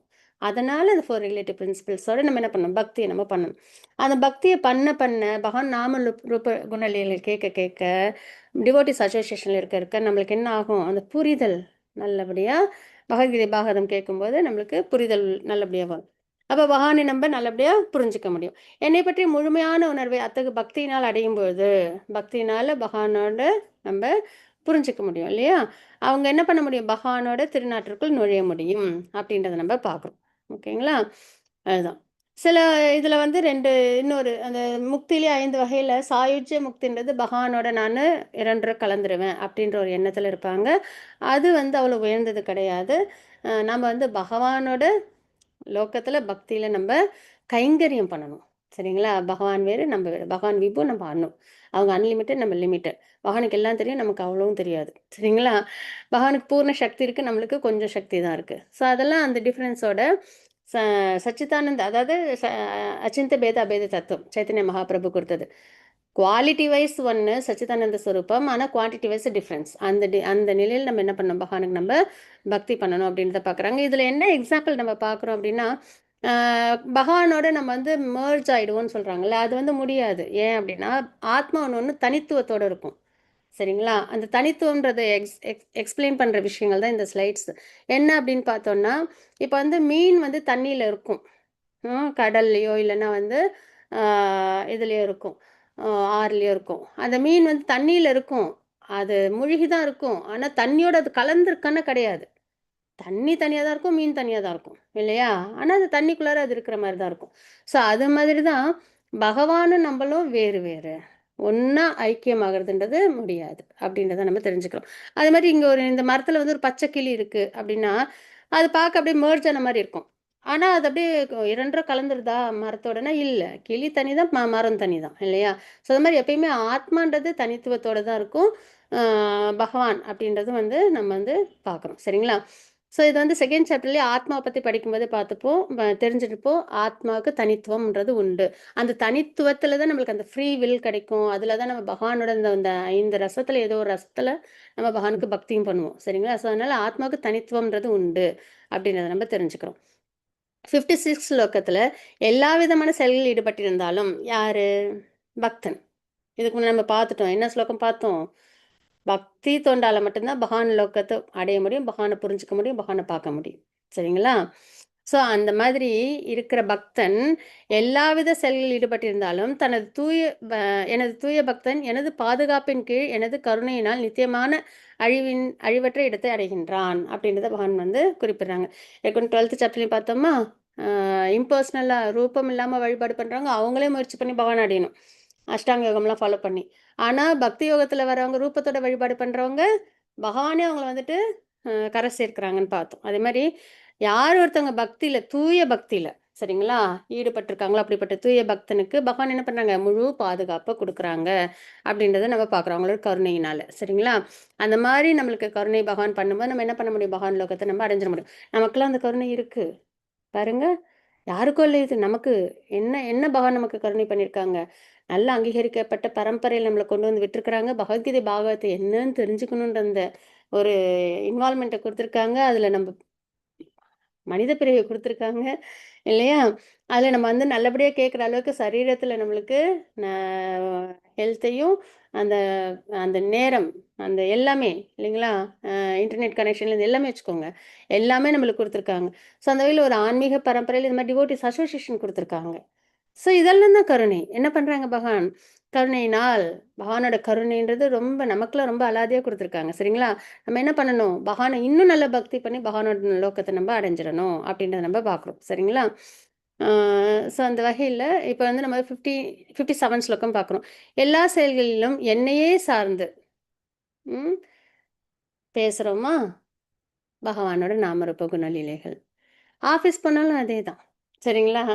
ஏன்னா ஒரு டிவோட்டி வந்து தன்னோட வீட்டை பராமரிக்கிறதுன்றது கிருஷ்ண பக்தி தான். அதுக்கான செயல்ல சம்பாதிக்கிறதும் கிருஷ்ண பக்தி தான். சரிங்களா? ஸோ அந்த வகையில் அதுக்கான அதாவது அளவுக்கு அதிகமாக வேறு எதையும் பண்ணாமல் கரெக்டாக நம்மளோட இந்த சரீரத்துக்கு என்ன வேணுமோ அந்த செயலில் ஈடுபட்டு இந்த குடும்பத்தை பராமரித்து அதில் வந்து நம்ம வந்து பக்தியில் பண்ணுறோம்ல, சாப்பிட்றது, பிரசாதம் சேன் பண்ணுறது, நாமரூப குணலீலைகள் கேட்குறது, மற்றவங்களுக்கு பக்தியை கொண்டு போய் சேர்க்கறது, இதெல்லாம் நம்ம பண்ணுறோம் இல்லையா? ஸோ அது மாதிரி எல்லா செயல்களும் பகவானே சார்ந்திருக்கணும் நம்ம. சரிங்களா? எனது பாதுகாப்பின் கீழ் எப்பொழுதும் செயல்படுவாயாக. பகவானோட பாதுகாப்பு நமக்கு பரிபூர்ணமாக இருக்கும். இத்தகு பக்தி தொண்டில் என்னை பற்றிய உணர்வில் ஆழ்ந்து விடு அப்படின்றத பகவான் நம்மளுக்கு சொன்னாங்க. இது ரொம்ப நல்ல ஒரு விஷயம் தெரியுமா? நம்ம வந்து பகவானோட இந்த நினைவில் நம்ம வந்து ஆழ்ந்து இருக்கிறது, அப்சார்ப்டாக இருக்கிறது, அதுவே ரொம்ப வந்துட்டு நம்மளுக்கு வந்து ப்ளசண்ட்டாக இருக்கும். சரிங்களா? பிளிஸ்ஃபுல்லாக நம்ம ஃபீல் பண்ண முடியும். ஸோ அதனால் அதை நம்ம வந்து நல்லபடியாக பண்ணணும். நீ என்னை பற்றிய உணர்வில் நிலை பெற்றால் இந்த மாதிரி பகவானோட பக்தியில் நம்ம வந்து ஈடுபட்டோம் அப்படின்னா எனது கருணையின் மூலம் கட்டுண்ட வாழ்வின் எல்லா தடங்களையும் கடந்து விடுவாய். அவள் கட்டுண்ட வாழ்வில் நிறைய தடங்கள்லாம் வருது இல்லையா? அந்த தடங்கள்லாம் போயிடும். சாண்டிங் பண்ண முடியலையா? நம்ம பண்ணணும்னு நம்ம நினச்சோன்னு வச்சுக்கோங்களேன், பகவானே நான் அகங்காரத்தில் இல்லை, பகவானே நான் உனக்கு நல்லபடியாக நாம சங்கீர்த்தனம் பண்ணணும். ஏன்னா கலியுக தர்மம் அதான், நான் அதை பண்ணணும். மகனே நான் உனக்கு பக்தி சேவையில் நான் ஈடுபடணும். சேவையெல்லாம் கஷ்டம்னா உடனே வாங்கி நம்ம பண்ணிடணும் டெம்பிள்லாம். சரிங்களா? அதேமாதிரி வைஷ்ணவ சேவை, கோயிலில் போய் கைங்கரியம் பண்ணுறது, இதெல்லாம் நம்ம வந்து அவசியம் நம்ம பண்ணணும். சரிங்களா? மற்றவங்களுக்கு பகவத்கீதை கிளாஸ் நடக்குதுன்றதை நம்ம சொல்கிறதே சேவை தான். அது சேவை இல்லாமல் இல்லை, அதுவுமே சேவை தான். சரிங்களா? ஸோ அந்த வகையில் நம்ம எல்லாமே பகவானோட பக்தி மார்க்கத்தில் நம்மளை ஈடுபடுத்தி ப்ராக்டிக்கலாக அப்ளை பண்ணி நம்ம வந்து கிருஷ்ண பக்தியில் இருக்கணும். எனது கருணையின் மூலம் கட்டுண்ட வாழ்வின் எல்லா தடங்கல்களையும் கடந்து விடுவாய். அதில் ஏதாவது தடங்கல்கள் வந்தால் கூட நம்ம அதெல்லாம் அழகாக நம்ம அதுலேருந்து ஓவர் கம் பண்ண முடியும். இதுக்கு எக்ஸாம்பிளே நம்ம பிரகலாத் மகாராஜா ஸ்டோரி தான் இல்லைங்களா? பக்தியில் இருந்தாங்க, அவங்களுக்கு ஏகப்பட்ட தடங்கள், திரௌபதி அம்மாவுக்கு ஏகப்பட்ட தடங்கள், அர்ஜுனனுக்கு ஏகப்பட்ட தடங்கள். என்ன பண்ணாங்க எல்லாரும்? அழகாக அதெல்லாம் கடந்து வந்தாங்க. அம்பரீஷ் மகாராஜர் அவங்களோட தடங்களை கடந்து வந்தாங்க. பார்க்குறோம் இல்லைங்களா? ஸோ அதனால் நம்ம பக்தியில் நம்ம ஈடுபட்டால் போதும், தடங்கல்களை பகவானே வந்து விலக்கிடுவாங்க அவங்களோட கருணையின் மூலிமா. ஆனால் அத்தகு உணர்வின்றி அந்த மாதிரி உணர்வுலாம் எதுவும் இல்லாமல் எனக்கு பக்தியெல்லாம் வேண்டாம், நான் இந்த ஜட உலகத்தில் நான் வாழ்ந்துக்கிறேன், எனக்கு இதுவே போதும் சொல்லவே இப்படி வரவே வராது, வாயே வராது. சரிங்களா? பகவானோட காருண்யத்தை நினைக்கும் போது, பகவானோட கிருஷ்ணா அப்படின்னு நினைக்கும் போது நமக்கு வந்து பக்தி பண்ணாமல் இருக்கவே முடியாது. உணர்ந்தவங்களுக்கு. அது உணரணும் ஆனா. சரிங்களா? உணராம இருக்கக்கூடாது. அது ரொம்ப துர்பாக்கியம். சரிங்களா? இப்படி ஒரு எட்டர்னலான ஒரு ரிலேஷன்ஷிப்ப நம்ம மறந்து, அத ஒதுக்கிட்டு, இந்த டெம்பரரியான ஒரு வாழ்க்கை அப்படின்னு வாழணும்னா, அதோட ஒரு துர்பாக்கியம் வேற கிடையாது. சரிங்களா? அதனால கிருஷ்ண பக்தின்றது ஆத்மார்த்தமா இனிமையானத அழகா செய்யணும். ஸ்வீகரிச்சு பண்ணணும் பேராசையோட. ஆனா அப்படி இல்லாம அகங்காரத்தோட, பொய் அகங்காரத்தோட நான் எனது, நான் என்னோட வாழ்க்கைய இப்படி நான் பார்த்துக்கிறேன் மெட்டீரியல் லைஃப்ல அப்படின்னா, நான் சொல்வதை கேட்காமல் பகவான் இவ்வளவு நேரம் நம்மளுக்கு உபதேசம் குடுத்தாங்கல்ல, நமக்காக குடுத்த உபதேசம். அர்ஜுனன் மூலியமா. அத கேட்காமல் செயல்பட்டால், "நீ அழிந்து விடுவாய்" அப்படின்னு பகவான் சொல்றாங்க. அழிந்து விடுவாய்ன்னா சபிக்கிறாங்களான்னா, இல்ல. மறுபடியும் பர்த், டெத், லைஃப் சைக்கிள்ல இருப்போம். அதுதான் அழிவே. ஒரு ஆத்மா அழிவு பாதையில கொண்டு போறோம் அப்படின்னா என்ன? பர்த், டெத் லைஃப் சைக்கிள் இருக்கிறது தான். பக்தி பண்ணாம இருக்கிறது தான். அதுதான் பகவான் வந்து சொல்றாங்க. "நீ அழிந்து விடுவாய்ன்னா" என்ன அர்த்தம்? ஆத்மா அ தன்னோட பகவானுக்கு பக்தி செய்ய முடியாத நிலையில, இந்த பிறப்பிறப்பு சூழ்ச்சியிலேயே இருந்து சிரமப்பட்டுக்கிட்டே இருக்கும். அதுதான் ஒரு அ சிரமமான ஒரு விஷயம் ஆத்மாவுக்கு. சரிங்களா? ஸோ அதனால பகவானோட உபதேசத்த நம்ம அகங்காரம் இல்லாம, ஆ கிருஷ்ண உணர்வுல பக்தி மார்க்கமா நம்ம வந்து எப்பயுமே இருக்கணும். பகவானோட உபதேசத்த நம்ம சரியா நம்ம வாழ்க்கையில ஃபாலோ பண்ணணும். அப்படி பண்ணா தான் நம்ம வந்து என்ன பண்ண முடியும்? பகவான நம்ப ப்ளீஸ் பண்ண முடியும். சரிங்களா? ஆத்மாக்கு நமக்கு நல்லது. பகவானுக்கு நல்லதா? ம நம்ம இந்த மாரிலாம் பக்தி பண்ணாலும் பகவான் இன்னும் நல்ல பெரிய இதெல்லாம் வந்து அடைய போறாங்களான்னா, இல்ல. நம்பளோட நன்மைக்காக நம்ம பக்தி பண்றோம். சரிங்களா? "நீ எனது வழிகாட்டுதலின்படி போரிட வேண்டும்." வாழ்க்கையில. அர்ஜுனனுக்கு போரிடு, இப்ப போர் பண்ணு குருட்சேத்திரத்துலன்னு சொல்றாங்க. ஆனா நமக்கு என்ன சொல்றாங்க? "என்னோட இன்ஸ்ட்ரக்ஷன்ஸ எடுத்துக்கோ. உன்னோட இந்த பர்த், டெத் லைஃப் சைக்கிள்ல இருக்கிற இந்த ஜட உலக வாழ்க்கை, அந்த போராட்டம் இருக்கு இல்லையா? அதுல நீ போராடு அப்படின்னு சொல்றாங்க. போரிடு. ஆயுதம். நமக்கு கவசம் இருக்கு. கிருஷ்ண பக்தின்ற கவசம் இருக்கு. என்ன பண்ண முடியும் நம்மளால? அழகா நம்ம பர்த்டே டெத் லைஃப் சைக்கிள்ல நம்மளால வெளியில வர முடியும். சரிங்களா? போரிட வேண்டும். இல்லையேல் தவறாக வழிநடத்தப்படுவாய். உனது இயற்கையின்படி நீ போரில் ஈடு ஈடுபட வேண்டியவனே அப்படின்னு நம்ம பார்க்குறோம். சரிங்களா? கண்டிப்பா நம்மலாம் இந்த பர்த்டே சைக்கிள்ல நம்ம வெளியில வர வேண்டியவங்க தான். இல்லையா? ஸோ அதனால நம்ம என்ன பண்ணணும்? நல்லபடியா பக்தி பண்ணணும். இப்ப அர்ஜுனனுக்கு என்ன சொல்லியிருக்காங்க? போற போற இந்த போர்ல பங்கேடு அப்படின்னு சொல்றாங்க. உன்னோட இயற்கை அவங்களோட இயற்கை சத்திரியன். அவங்க போர் தான் பண்ணணும். இல்லையா? அதனால நீ போர் பண்ணு. அவங்களுக்கான மெசேஜ். நமக்கான மெசேஜ் நம்ம ஆத்மா பகவானுக்கு பக்தி பண்ணணும். இந்த ஜட உலகத்துலேருந்து துன்பப்படுறோம். அதில போராடி நம்ம என்ன பண்ணணும்? நம்ம வின் பண்ணணும். அதுதான். மயக்கத்தின் காரணத்தால் எனது வழிகாட்டுதலுக்கு ஏற்ப செயல்பட நீ மறுக்கின்றாய். ஆனால் சரியா? குந்தியின் மகனே, உனது சுபாவத்தினால் வற்புறுத்தப்பட்டு நீ அதன்படியே செயல்படுவாய் அப்படின்றத இங்க பார்க்குறாங்க. நீ ஒருவேளை துறவரத்துக்கு போயிட்டு அர்ஜுன் சொல்லியிருந்தாங்க இல்லையா? போர் பண்ண எனக்கு விருப்பம் இல்ல. நான் வந்து துறவரம் கூட எடுத்துக்கிறேன். ஏன்னா என்னோட குருவ என்னால அழிக்க முடியாது. பீஷ்மர வந்து என்னால எதிர்த்து போர் பண்ண முடியாதுன்னுலாம் அவங்க காரணங்கள் சொல்லியிருந்தாங்க இல்லையா? கருணை, அப்புறம் வந்துட்டு பாபம் வந்து சேரும், ஃபேமிலி ட்ரெடிஷன் பாதிக்கப்படும், இன்பம் இல்ல போர் பண்றதுல, போர் பண்ணணுமா கூடாதா? அப்படின்னு 5 காரணங்கள் சொல்லியிருந்தாங்க இல்லைங்களா? ஸோ அந்த வகையில ஆ போர் பண்ணாம நீ இருந்தாலும், உன்னோட அந்த சத்திரியன் சுபாவம் இருக்கு இல்லையா? அது உன்னைய போர்ல கொண்டு வந்து விட்டுரும். அப்படின்றத சொல்றாங்க. சரிங்களா? அப்ப அந்த சுபாவம்ன்றது உள்ளேருந்து கண்டிப்பா நம்மள என்ன பண்ணும்? கைட் பண்ணிடும். அதுதான். அப்ப நம்ம என்ன பண்ணணும்? கிருஷ்ணர நம்ம வழிபாடு பண்ணணும். சரிங்களா? நமது தேர்வு வந்துட்டு இது ஒண்ணா தான் இருக்கணும். கண்ண மூடிக்கிட்டு இது ஒண்ணா தான் இருக்கணும். ம். இது இந்த பக்கம் நம்ம போயிடவே கூடாது. அப்படின்றத நம்ம எடுத்துக்கிறோம். 61 ஸ்லோகத்துல, "ஓ அர்ஜுனா, ஜடசக்தியால் செய்யப்பட்ட இயந்திரத்தில்" ரொம்ப அழகான ஒரு ஸ்லோகம் இது. சரிங்களா? எல்லா ஸ்லோகமும் இதுவும். ஜடசக்தியால் செய்யப்பட்ட இயந்திரம். நம்மளோட இந்த சரீரம் இருக்கு இல்லையா? பிறக்கும் அந்த நேரத்துல இதயம் துடிக்க ஆரம்பிச்சிருக்கும். அந்த எல்லா ஆர்கனும் செயல்பட ஆரம்பிச்சிருக்கும். இறக்குற வரைக்கும் என்ன பண்ணுது அது? கன்டினியூஸா செயல்பட்டுக்கிட்டே தான் இருக்கு. இயந்திரம் மாதிரி. கரெக்ட்டா? என்னைக்காவது ஒரு நாள் லங்ஸு ரெஸ்ட் எடுத்துக்கிச்சா? இல்ல ஹார்ட் ரெஸ்ட் எடுத்தாலே முடிஞ்சுதுன்னு அர்த்தம் இல்லையா? நம்மளோட அந்த இது பிறப்பு அது முடிஞ்சு இறப்பு நோக்கி போயிட்டோம்னு தானே அர்த்தம் இல்லைங்களா? ஸோ அந்த வகையில எல்லாமே என்ன பண்ணுது? ஹார்ட் பீட் ஆயிட்டே தான் இருக்கு. லங்ஸ் வந்து சுவாசிச்சுட்டே தான் இருக்கு. டைஜஷன் வந்து அந்த சிஸ்டம் டைஜஷன் பண்ணிட்டே தான் இருக்கு. கிட்னி வேலை செய்யுது. எல்லாமே செய்யுது. எப்படி இருக்கு? இயந்திரம் மாரி இருக்கு. இயந்திரம் தான். சரிங்களா? ஜட சக்தியால் எதால செய்யப்பட்டது? அந்த கிராஸ் பாடி. பஞ்சபூதங்களால செய்யப்பட்ட சரிங்களா? இயந்திரத்தில் அமர்ந்துள்ள எல்லா உயிர்வாழிகளின் பயணங்களையும் நம்ப தான் இருக்கோம். இந்த இயந்திரத்துக்குள்ளார யார் இருக்கிறது? நம்ம தான் ஆத்மா. இல்லையா? அவரவர் இதயத்தில் வீற்றுள்ள முழுமுதற் கடவுளே வழிநடத்துகிறார். யார் வழிநடத்துறாங்க? நம்ம கூடவே பரமாத்மா இருக்காங்களா? நம்ம 15.15 ஸ்லோகம் படிச்சோமா? ஓ! நான் எல்லோருடைய இதயத்திலும் பரமாத்மாவா இருக்கேன். அவங்கவங்களோட அந்த டிசைருக்கு ஏத்த மாரி பகவான் அவங்களுக்கு அந்த ஞாபக சக்தி நாலேஜு, மறதி குடுக்குறாங்க அப்படின்றத நம்ம பார்த்தோமா? ஸோ அந்த வகையில இந்த ஜட சக்தியால செய்யப்பட்ட இந்த இயந்திரத்தில அ நம்பலாம் ஆத்மாக்கள்லாம் இருக்கோம். அவங்கவங்க சரீரத்தில. பகவான் என்ன பண்றாங்க? இதயத்திலேயே இருந்து அவங்கள வழி நடத்துறாங்க. நம்மளோட ஆசை என்னவோ அதுக்கேத்த மாரி.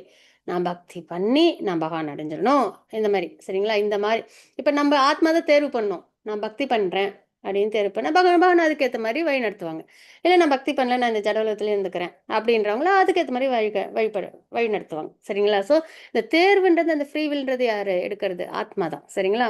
ஸோ அந்த வகையில பகவான் நம்மள வழி நடத்துறாங்க அப்படின்றத பார்க்குறோம். இதுல பகவான நிந்திக்கவே கூடாது. ஏதாவது கஷ்டம் வரும்போது. ம். ஏன்னா நம்ம தான் டிசைட் பண்ணணும். எனக்கு பக்தி வேணாம் அப்படின்னா, அத நம்ம தான் டிசைட் எனக்கு பக்தி வேணும்னாலும் நம்ம தான் டிசைட் பண்றோம். இல்லையா?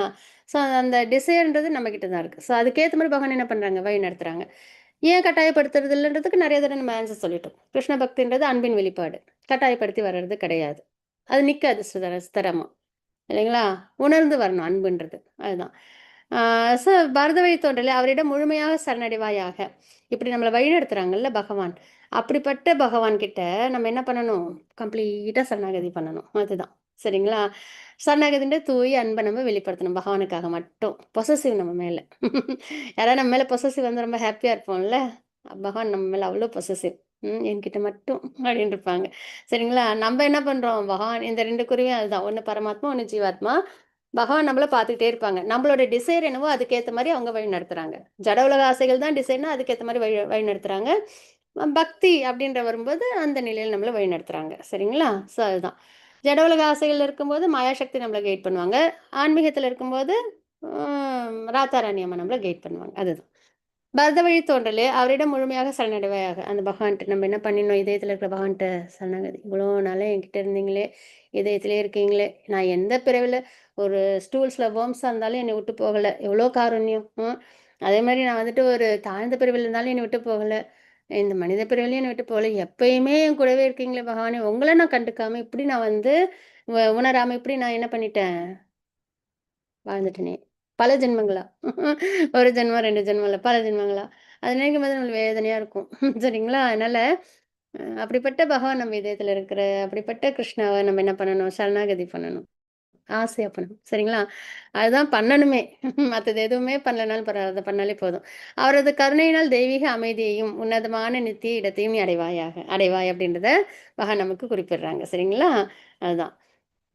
ஸோ நம்ம பகவான நம்ம சரணாகதி பண்ணணும். இவ்வாறு ரகசியமானதை காட்டிலும் மிகவும் ரகசியமான ஞானத்தை பகவத்கீதை தான். நமக்கு தான். ம். உனக்கு நான் வழங்கியுள்ளேன். எவ்ளோ செலக்டட் சோல்ஸ் பாருங்க நம்மலாம். ம். எவ்ளோ அழகா கருணை. காஸ்ட்லெஸ் மெர்சி நம்ம செஞ்ச தவறுகள்லாம் எண்ணற்ற தவறுகள் பண்ணியிருப்போம். நான்லாம். ம். பண்ணிட்டுருக்கேன். அதெல்லாம் கண்டுக்கவே இல்ல. என்ன பண்ணாங்க, ஏதோ எங்கேயோ எங்கேயோ ஒரு இடத்துல பகவான ப்ளீஸ் பண்ணியிருக்கேன்னா என்னன்னு தெரியல. என்ன காரணமோ? ஆனா, அது காரணமற்ற கருணையினால என்ன தவறுகள் எல்லாம் ஒதுக்கிட்டு என்ன பண்றாங்க பகவான், நம்ம எல்லாரையும் இங்க கூப்ட்டுருக்காங்க. எவ்வளோ பெரிய விஷயம் இல்லையா? அந்த மிகவும் ரகசியமான வேதத்தின் ரகசிய பகுதின்னும் நம்ம பார்த்தோம் 15வது அத்தியாயத்த. மிகவும் ரகசியமான ஞானத்தை பகவத்கீதைய உனக்கு நான் விளக்கியுள்ளேன். நமக்கு அர்ஜுனன் மூலியமா.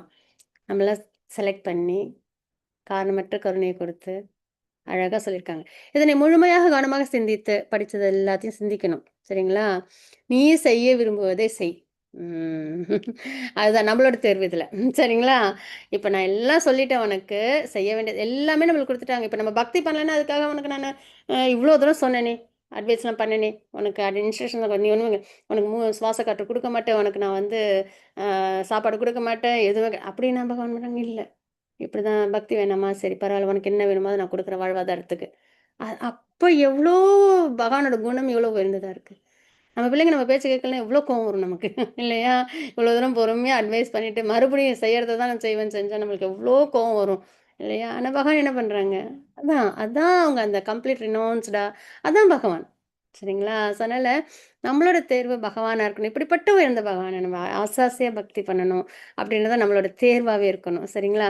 ஸோ அந்த வகையில ஆ பகவான் என்ன சொல்றாங்க? "கவனமா சிந்திச்சுக்கோ. உனக்கு என்ன வேணுமோ, அத நீ தேர்வு செஞ்சு உனக்கு வேணுங்கிறத நீ செய்கின்றாங்க." இங்க நம்ம நிஜமாலுமே நம்ம வந்துட்டு ஒரு உணர்வோட இருக்கோம் அப்படின்னா, கண்டிப்பா என்ன பண்ணணும்? கிருஷ்ணாவுக்கு நம்ம பக்தி பண்ணணும். நம்மளோட தேர்வு பகவானா இருக்கணும். மாயாவா இருக்கக்கூடாது. அதுக்கு தான் இந்த ஸ்லைடு எடுத்து வச்சேன். எனது தேர்வு என்னவா இருக்கணும்? இவ்வளோ தூரம் உபதேசம் கேட்டோமா, கிருஷ்ணரை பின்பற்றணும், அவங்க உபதேசத்தை பின்பற்றணும். அதுதான் நம்மளோட தேர்வா இருக்கணும். அதுல ரொம்ப ஸ்திரமா இருக்கணும். சரிங்களா? அதுக்கு என்ன பண்ணணும்? அசோசியேஷன்ல இருக்கணும். டிவோட்டீஸோட அசோசியேஷன்ல இருந்து பானபெட் பரம்பரால நல்லபடியா அவங்க என்ன சொல்றாங்களோ அதை நம்ம ஃபாலோ பண்ணி பக்தி பண்ணணும். அதை தான் நம்ம செய்ய வேண்டியது. சரிங்களா? நீ செய்ய விரும்புவதை செய் அப்படின்றத பகவான் நமக்கு குறிப்பிடுறாங்க. இப்போ 64 ஸ்லோகத்துல நீ எனக்கு மிகவும் பிரியமான நண்பன். கண்டிப்பா. அதனால தான் நம்மலாம் பகவத்கீதை கிடைச்சிருக்கு. சரிங்களா? மகானோட அனுகிரகம் கிடைச்சிருக்கு. என்பதால் என்னுடைய அறிவுரைகளில் மிகவும் உன்னதமான எல்லாவற்றிலும் மிகவும் மிக ரகசியமான ஞானத்தை நான் உனக்கு கூறுகின்றேன். இஃது உனது நன்மைக்காக என்பதால் என்னிடமிருந்து கேட்பாயாக அப்படின்றத பகவான் நமக்கு குறிப்பிடுறாங்க. சரிங்களா? எப்பொழுதும் என்னை பற்றி நினைத்து, அதாவது 9th சாப்டர்ல லாஸ்ட் ஸ்லோகம் 31 ஸ்லோகமும் இதுவும் வந்து ஒரே அந்த இதில் வரும். மன்மனா பவ மத் பக்தோ அந்த ஸ்லோகம். சரிங்களா? எப்பொழுதும் என்னை பற்றி நினைத்து நம்ம இதை தான் செய்யணும் இப்போ. இதுவும் ரகசியம். பகவான் என்ன சொல்லியிருக்காங்க? ரகசியத்திலையும் காட்ட மிகுந்த ரகசியத்தை நான் உனக்கு இப்போ சொல்கிறேன்னு சொன்னாங்க இல்லையா? மிக உயர்ந்த ரகசியம் என்ன அப்படின்னா, எப்பொழுதும் என்னை பற்றி நினைத்து நாமரூப குணலீலைகள் அலாதியாக இருக்கும். எப்பயுமே நம்மளுக்கு வந்து திகட்டாது. அர்ஜுனன் சொன்னாங்கல்ல, உங்களோட உபதேசத்தை கேட்கும்போது எனக்கு அமிர்தத்தை சுவைக்கிற மாதிரி இருக்கு. இன்னும் இன்னும் கேட்கணுன்ற மாதிரி இருக்கு. அந்த மாதிரி பகவானோட நாமரூப குணலீலைகள் அதை நினைச்சுக்கணும். சரிங்களா? அதுக்கு பாகவதம்லாம் நம்மளுக்கு வேணும். நம்மளுக்கு சோர்ஸ் வேணும்ல. நினைக்கணும் எப்படி நினைப்போம்? சோர்ஸ் பாகவதம். சரிங்களா? அதில் டிவோட்டிஸோட அந்த ரியலைசேஷன் தான் நமக்கு சோர்ஸ். துருவன் எப்படி வந்து ப்ரேயர் பண்ணாங்க, விருத்தாசுரன் எப்படி பண்ணாங்க, பிரகலாதர் எப்படி பண்ணாங்க, அது இதெல்லாம் நம்ம அம்பரீஷ் மகாராஜர் எப்படி பண்ணாங்க, அதுதான் நம்மளுக்கு சோர்ஸ். அப்போ நம்ம நினைக்கணும் அவங்களோட அந்த கோவர்தன் மலையை தூக்குனது என்ன, பிரம்ம மோகன் லீலை பண்ணது என்ன, எல்லாத்தையும் அப்படியே க்ளோரி. சரிங்களா?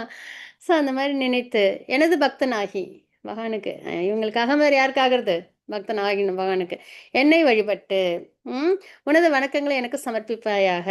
இவ்வாறு நீ என்னை வந்தடைவாய் என்பதில் ஐயமில்லை. ஐயமில்லைன்னு வேற சொல்றாங்க. நிறைய இடத்துல ப்ராமிஸ் வேற பகவான் பண்றாங்க.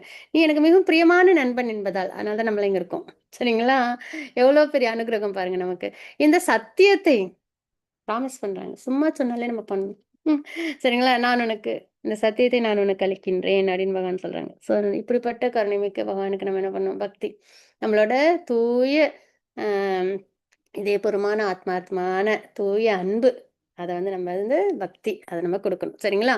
அப்போ என்ன பண்ணணும்? பகவானை எப்பயும் நினைக்கணும், பகவானுக்கு பக்தன் ஆகணும், பகவானை வழிபாடு பண்ணணும், நம்மளோட வணக்கங்களை பகவானுக்கு சமர்ப்பணம் பண்ணணும். இந்த 4 விஷயம் நம்ம பண்ணணும். சரிங்களா?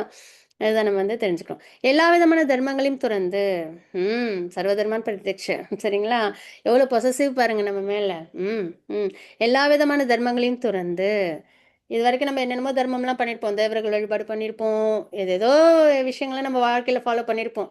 எப்படி விடுறது? விட்டா நம்மளுக்கு அதனால ஏதாவது பிரச்சனை வந்துருமோ? இது வரைக்கும் நான் வந்துட்டு விநாயகர் பூஜை பண்ணேன். விட்டா எனக்கு தப்பு கஷ்டம் வந்துருமோ வாழ்க்கையில்? இது வரைக்கும் நான் இந்த கோயிலுக்கெல்லாம் வார வாரம் போயிருந்தேன். அதெல்லாம் விட்டா எனக்கு வந்துட்டு சிரமம் வந்துருமோ? வராது. ஏன்னா தேவர்களே உருவாக்குனது யாரு? பகவான். தேவர்களே இந்த ஜட உலகத்தெல்லாம் இயக்கறதுக்காக, அத மெயின்டெயின் பண்றதுக்காக பகவான் படைச்சாங்க. அவங்க கிட்ட நம்ம வந்து இந்த ஜட உலக ஆசைகள நான் ஏன்னா எடுத்தோனே தூய பக்தி வராது நெறைய பேருக்கு. அவங்க கிட்ட இந்த ஜட உலகத்துல இன்பமா இருக்கிறதுக்கான ஆசைகள நம்ம வேண்டி நம்ம கேட்டுக்கலாம். அது அவ்வளவுதான் தேவர்களோட பொசிஷன் இல்லையா? அவங்களே பகவானோட பக்தர்கள் தான். அப்படி இருக்கும்போது, நம்ப வந்து அவங்கள விட்டுட்டு நம்ம பகவான பக்தி பண்ணும்போது, அவங்க எப்படி கோபப்படுவாங்க? சந்தோஷம் தான் படுவாங்க. நம்ம சிவபெருமான்ட்ட போயிட்டு எனக்கு கிருஷ்ண பக்தி வேணும்னா, சந்தோஷமா குடுப்பாங்க. அப்பா! இப்படி ஒரு ஜீவாத்மா எனக்கு கிடைச்சியே! எல்லாம் வந்து எனக்கு இத வேணும், அது வேணும்னு தானே கேட்டுட்டு இருக்காங்க. நீயாவது எனக்கு வந்து கிருஷ்ண பக்தி வேணும்னு கேட்டியே, வேற எதையும் கேட்காம. கண்ணாடி துகள்கள கேட்காம, சிந்தாமணி கல்லையே கேட்கிறியே சந்தோஷப்படுவாங்க. பிள்ளையார்ட்ட போய் எனக்கு கிருஷ்ண பக்தி வேணும்னு கேட்டா, ஆசையா குடுப்பாங்க. சரிங்களா? விரோதம் பண்ண மாட்டாங்க. ஏன்னா அவங்களும் யாரு? பகவானோட டிவோட்டீஸ் இல்லைங்களா? அவங்க தானே உருவாக்குனாங்க. ஈஸ்வரபுரத்தில பார்த்தோம்ல, எல்லாருமே பகவானுக்குள்ளார அடக்கம்ன்றத நம்ம பார்த்தோமா? ஸோ அந்த வகையில நம்ப தான் நெனச்சுக்கிறோம், நம்ப ஏதாவது அவங்களுக்கு செய்ய வேண்டிய பூஜையெல்லாம் பண்ணலன்னா, அவங்க வந்து நம்மள சிரமப்படுத்துவாங்கன்னா, அப்படி கிடையாது. சரிங்களா? எல்லா விதமான தர்மங்களையும் துறந்து, இதுவரைக்கும் என்ன ஃபாலோ பண்ணாலும், அத நம்ப விட்டுட்டு, என்னிடம் மட்டும் சரணடைவாயாக. ஏன்னா நம்ம வைகுண்ட உலகம் போகணும்ல. சரிங்களா? அதுக்கு முக்தி தர்றது யாரு? பகவான் மட்டும் தான் தர முடியும். அப்ப ஏன்னா அவங்களோட இருப்பிடம் இல்லையா அது. வேற யார் மூலியமாலும் நம்ம அவங்க கிட்ட முடியாது. நம்ப பகவான பக்தி பண்ணா தான் போக முடியும். அப்ப அந்த பொசசிவ்னஸ் வேற. என்னிடம் மட்டும் சரணடைவாயாக. எல்லா உன்னை எல்லா பாவ விலைகளிலிருந்தும் என்ன இதுவரைக்கும் நம்ம ஏதாவது தவறுகள் பாபங்கள் பண்ணியிருந்தாலும் நான் விடுவிக்கின்றேன், பயப்படாதே. யார் சொல்றா? கிருஷ்ணா சொல்றாங்க. ஃபர்ஸ்ட் ஸ்லோகத்துல ப்ராமிஸ் பண்றாங்க. இந்த ஸ்லோகத்துல பயப்படாத, நான் பார்த்துக்கிறேன், வா நீனு அப்படின்றாங்க. ஆசையா கூப்பிடுறாங்க. சரிங்களா? இதுதான் வந்து சரணாகதி ஸ்லோகம்ன்றது. சரிங்களா? இதுவரைக்கும் என்ன தர்மம் பண்ணியிருந்தாலும் அத விட்டுட்டு என்கிட்ட மட்டும் சரணாகதி பண்ணு, நான் உன்னைய பாதுகாக்கிறேன், பயப்படாத அப்படின்றாங்க. இதுக்கு வந்து கோவர்தன் லீலா வந்து உதாரணம். சரிங்களா? எல்லாரும் வந்து இந்திரனுக்கு பூஜை பண்ணுவாங்க விரஜவாசிகள்லாம். அப்ப வந்துட்டு பகவான் சொல்லுவாங்க, கோவர்தனுக்கு பூஜை பண்ணலாம், இந்திரனுக்கு பண்ண வேணான்னுவாங்க. இதுவும் வந்து நம்மளுக்கு வந்து லெசன் தான். சரிங்களா? இந்திரன் வந்து அவங்க வந்து அகங்காரத்தோட இருக்காங்க. அப்படிலாம் நம்ம சொல்லவே கூடாது. சரிங்களா? நம்மளுக்கு அந்த குவாலிஃபிகேஷன் கிடையாது. ம். அதனால பாஸ்ட் டைம்ல உள்ள லெசன் தான் நமக்கு அங்க விஷயமே தவிர, அதுல உள்ளவங்கள நம்ப விமர்சிக்க கூடாது. அ இந்திரன் வந்து இந்திரன் மூலியமா நமக்கு இந்த மெசேஜ பகவான் நமக்கு குடுக்குறாங்க. அதுதான். சரிங்களா? லெசன் என்ன? அவ்வளோதான் நமக்கு. ஸோ அந்த வகையில வந்துட்டு இந்திரன் வந்து அவங்களுக்கு பூஜை பண்ணலன்னு கோவம் வந்துரும். கோவம் வந்துட்டு அழிக்கிறப்போ, உலகம் அழியிறப்போ வர அந்த சம்பத்துக்கு மழை அத வந்து அவங்க வந்து பிரளய காலத்துல வர அந்த அழிவ குடுப்பாங்க. அப்ப பகவான் என்ன பண்ணுவாங்க, கோவர்தன் மலைய தூக்கி இடது சுண்டக்கை விரலால தூக்கி எல்லாரையும் பாதுகாப்பாங்க. அப்புறம் இந்திரன் பார்ப்பாங்க. இந்த மாதிரி வந்து பிரளய காலத்துல வர வர துன்பத்தையும் ம் அதுலேருந்து பாதுகாக்கக்கூடிய அளவுக்கு சக்தி யாருக்கு உண்டு? பகவானுக்கு மட்டும் தான். இல்லையா? ஸோ அப்போ வந்து அவங்க வந்து பகவான்ட்ட போய் மன்னிப்பு கேட்குறாங்க அப்படின்றத நம்ம பார்க்குறோம். சரிங்களா? ஸோ அதனால பிரளய காலத்துல வர துன்பம் இருந்தாலுமே பகவான் எவ்வளோ அழகா பாதுகாக்கிறாங்கன்றத பார்க்குறோம். அப்ப நம்மள பாதுகாப்பாங்கல்ல. அதனால நம்ம என்ன பண்ணணும்னா, கம்ப்ளீட் நம்பிக்கையோட, "நீ என்ன காப்பாத்தணும்னு நெனச்சா காப்பாத்து, காப்பாத்தலையா பரவால்ல.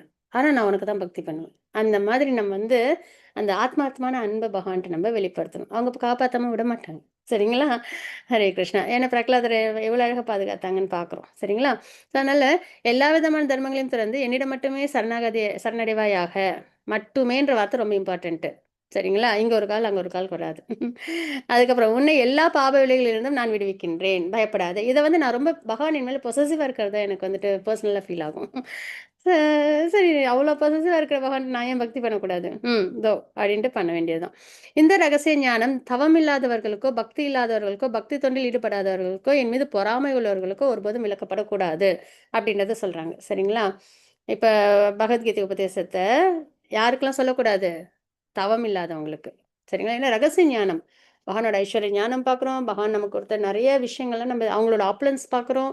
சரிங்களா? இதெல்லாம் பார்க்கும்போது, இந்த தவம் இல்லாதவங்க, ஆஸ்டிட்டி இல்லாதவங்க அவங்களும் தூய்மை இல்லாம இருப்பாங்க. மனத்துல வந்து இந்த காமம், கோபம், லோபம், மோகம், மதம், ஆச்சரியம் இதெல்லாம் நிறைஞ்சிருப்பாங்க. சரிங்களா? பக்தி இல்லாதவர்களுக்கு, பக்தி தொண்டில் ஈடுபடாதவர்களுக்கு, பொறாமை உள்ளவங்களுக்கெல்லாம் தரக்கூடாது. ஏன்னா அவங்க வந்து பகவான வந்து நிந்திக்க ஆரம்பிச்சுருவாங்க. எ எல்லாம் நான் எனதுன்னு சொல்லக்கூடாதுன்னு சொல்றீங்க. ஆனா எல்லாமே நான் தான் நீங்க எப்படி சொல்லலான்னுவாங்க. ஆர்குமென்ட் வந்துரும். சரிங்களா? ஆனா அது ஏற்கனவே நம்ம பார்த்தது தான். ஒரு கம்பெனியோட முதலாளி வந்து நான் தான் இந்த கம்பெனிக்கு முதலாளின்றது அகங்காரத்துல இல்ல. அது உண்மை. இல்லையா? அந்த நிலையில பகவான் தான் சுப்ரீம் கண்ட்ரோல், சுப்ரீம் என்ஜாயர்ன்றத ஏத்துக்க மாட்டாங்க இவங்கலாம். அப்ப என்ன பண்ணுவாங்க? பகவான் நிந்திப்பாங்க. அப்ப என்ன ஆகும்? பகவான் மேல விரோதம் ஏற்படும். அந்த பொறாமையினால. பொறாமை வந்துன்னா விரோதம் தான் வரும். இல்லையா? அப்ப அவங்க என்ன பண்ணுவாங்க? அதர்மம் பண்ணுவாங்க. அதனால அவங்க வீழ்ச்சி அடைஞ்சிருவாங்க. அதனால பெட்டர் அவங்களுக்கு நம்ம சொல்லக்கூடாது. அப்படின்றது தான் பகவான் நமக்கு உபதேசத்துல குடுக்குறாங்க. சரிங்களா? ஆ இந்த ஸ்லோகத்துல என்ன சொல்றாங்க அப்படின்னா, 68, 69ல அழகா குறிப்பிடுறாங்க. இந்த பரம ரகசியத்தை எனது பக்தர்களிடம் விளக்குபவனுக்கு தூய பக்தி தொண்டு உறுதி செய்யப்படுவதோடு, அவன் இறுதியில் நிச்சயமாக என்னிடம் திரும்பி வருகின்றான். அப்படின்றத நம்ம இங்க பார்க்குறோம். சரிங்களா? யார் வந்து பகவத்கீதைய நல்லா உணர்ந்து, அத என்ன பண்றாங்க? எல்லாருக்கும் கொண்டு போய் சேர்க்கிறாங்களோ, சரிங்களா? அவங்களுக்கு ஏன்னா பகவத்கீதை நம்ப கேட்கும்போதும் சரி, சொல்லும்போதும் சரி, அந்த பக்தி பகவான் மேல பண்ணணுன்ற அந்த ஆவல் வந்து நமக்கு ஆத்மார்த்தமா ஏற்படும். சரிங்களா? அதனால தூய பக்தி தொண்டுன்றது அவங்களுக்கு நல்லபடியா அதுல ஈடுபட முடியும். அதே மாரி இறுதியில அவங்க என்ன பண்றாங்க? பக்தி சேவையில ஈடுபட்டு பகவானை அடையறாங்க அப்படின்றத நம்ம பார்க்கிறோம். "அவனை விட எனக்கு பிரியமான தொண்டன் இவ்வுலகில் யாரும் இல்லை." ம். அவ்வாறு அவனை விட பிரியமானவனாக யாரும் ஆகவும் முடியாது. இந்த ஒரு விஷயம் பகவானுக்கு பிடிக்கணும் நம்மள. என்ன பண்ணணும்? பகவத்கீதைய நம்ம நல்லா லேர்ன் பண்ணணும். மத்தவங்களுக்கு கொண்டு போய் சேர்க்கணும். அந்த மாரி யாரு போய் சேர்க்கிறாங்களோ, அவங்கள விட பிரியமான தொண்டன் யாரும் இல்லை. யாரும் ஆகவும் முடியாதுன்னு பகவான் சொல்றாங்க. அப்ப யாருக்கெல்லாம் பகவான் நம்மள பிடிக்கணும்னு நெனைக்கிறோமோ, நம்ம என்ன பண்ணணும்? பகவத்கீதைய நம்ம நல்லா அந்த கரெக்ட் மெசேஜ வாய்க்கு வந்ததெல்லாம் நம்ம சொல்லிடக்கூடாது. சரியா? நம்மளோடதெல்லாம் ஆட் பண்ணி இது பண்ணலாம். பகவான் பரம்பரையில என்ன சொல்லியிருக்காங்களோ, அந்த மெசேஜ நம்ம என்ன பண்ணணும்? பக்தி. அதை வந்து நம்ம வந்து மற்றவங்களுக்கு கொண்டு போய் அழகாக நம்ம சேர்க்கணும். அந்த மாதிரி நம்ம பண்ணும்போது பகவானுக்கு நம்மள என்ன ஆகுமா, ரொம்ப பிடிக்குமா. நம்மளோட பிடிச்சவங்க வேறு யாரும் கிடையாது அப்படின்னு வேற பகவான் சொல்லியிருக்காங்க. சரிங்களா, இதெல்லாம் போதும் நம்மளுக்கு கிருஷ்ண பக்தியில் வர்றதுக்கு. மேலும் நமது இந்த புனித உரையாடலை கற்பவன் தனது அறிவால் என்னை வழிபடுவான் என்று நான் அறிவிக்கின்றேன். யார் வந்து வெறுமனே லேர்ன் மட்டும் பண்ணுறாங்களோ, ப்ராசஸ்லாம் பண்ணல, சரியா, வெறுமனே லேர்ன் பண்ணுறாங்களோ, அவங்க வந்து அந்த நாலேஜை கெயின் பண்ணுறாங்கல்ல, புத்தி அறிவு, அதால் அவங்க என்ன பண்ண ஆரம்பிச்சிருவாங்க, பகவானை வழிபட ஆரம்பிப்பாங்க அப்படின்றத நம்ம பார்க்குறோம். மேலும் நம்பிக்கையுடனும் பொறாமையின்றியும் இதனை யார் ஒருவன் கேட்கின்றானோ, வெறும் லிசனிங் மோடில் மட்டும் இருக்காங்கல்ல, அவன் பாப விளைவுகளிலிருந்து விடுபட்டு, சரிங்களா, பாபங்கள்லேருந்து விலகி புண்ணியம் செய்தவர்கள் வாழும் மங்களகரமான லோகங்களை அடைகின்றார்கள். மேலுலகங்களுக்கு அவங்க போகிறாங்க அப்படின்றத பார்க்குறோம். சரிங்களா. பிரித்தாவின் மகனே, செல்வத்தை வெல்வோனே, நீ இதனை கவனமான மனதுடன் கேட்டாயா? நம்மளை கேட்குறாங்க பர்சனலாக. இவ்வளோ தூரம் உபதேசம் பண்ணேனே, ஒழுங்காக கேட்டியா அப்படின்னு. உனது அறியாமையும் மயக்கமும் தற்போது நீங்கி விட்டதா?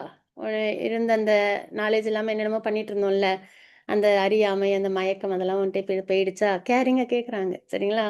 நம்ம அர்ஜுனன் பக்கத்தில் இருக்கிறோம், நம்மளை கேட்குறாங்க பகவான். அப்போ நம்ம என்ன பதில் சொல்லணும்? கேட்டேன் கிருஷ்ணா, போயிடுச்சு கிருஷ்ணா, அறியாமை மயக்கம்லாம் பேச்சு, நீ தான் பிரதானம், உன்னிடம் மட்டுமேன்னு சொன்னேன். ஆமாம், நான் உனக்கு மட்டுமே பக்தி பண்ணுறேன், பயப்பட மாட்டேன், நீ என்னை பாதுகாத்தாலும் பாதுகாக்கலனாலும் நான் உனக்கு தான் பக்தி பண்ணுவேன். ஸோ அந்த ஆத்மாத்மான அன்பு, சரிங்களா, அதை நம்ம வந்து பகவான்கிட்ட கொடுக்கணும். அழகாக கேட்குறாங்க பாருங்கள், கேரிங்காக, இல்லையா. அர்ஜுனன் கூறினார், இந்த ரியலைசேஷன் நமக்கு இருக்கணும். அர்ஜுனன் என்ன சொல்கிறாங்களோ, அவங்க கொஸ்டின் கேட்டதெல்லாம் நமக்காக, அவங்களோட ரியலைசேஷன் இப்போ நமக்கு இருக்கணும். சரிங்களா. எனது அன்பு கிருஷ்ணரே, வீழ்ச்சி அடையாதவரே, அச்சுதா, எனது மயக்கம் தற்போது நீங்கி விட்டது. என்ன மயக்கம்? சரீரமே இல்லைன்னு வாழ்ந்துட்டு இருந்தேன், இப்போ எனக்கு அந்த மயக்கம் போயிடுச்சு. சரீரம் தான் பிரதானம், சரீரம் சார்ந்த விஷயம்தான் எல்லாம் அப்படின்னு, நான் எனது அப்படின்ற அகங்காரத்தில் இருந்தோம் இல்லையா, அந்த மயக்கம் போயிடுச்சு. தங்களது கருணையினால் நான் எனது நினைவை மீண்டும் பெற்றுவிட்டேன். என்ன நினைவு? ஆத்மா. நான் ஆத்மா, நீ பகவான், உனக்கு நான் நித்தியமான சேவகன். அந்த நினைவு எனக்கு இப்போ வந்துருச்சு. மறந்து சரீரமே பிரதானன்ற மயக்கத்தில் இருந்தேன். ஆனால் இப்போ அந்த உங்களோட கருணையினால என்னையும் செலக்ட் பண்ணி பகவத்கீதையெல்லாம் உபதேசம்லாம் கேட்க வச்சிங்களே, அதனால எனது நினைவு மீண்டும் பெற்றுவிட்டேன். எல்லா சந்தேகங்களிலிருந்து விடுபட்டு, இப்போ எனக்கு எந்த சந்தேகமும் இல்லை, யார் சுப்ரீமோ இல்லை நான் ஆத்மா தானே இல்லையா, எந்த சந்தேகமுமே இல்லை எனக்கு, சரியா அப்படின்றத அர்ஜுனன் சொல்கிறாங்க.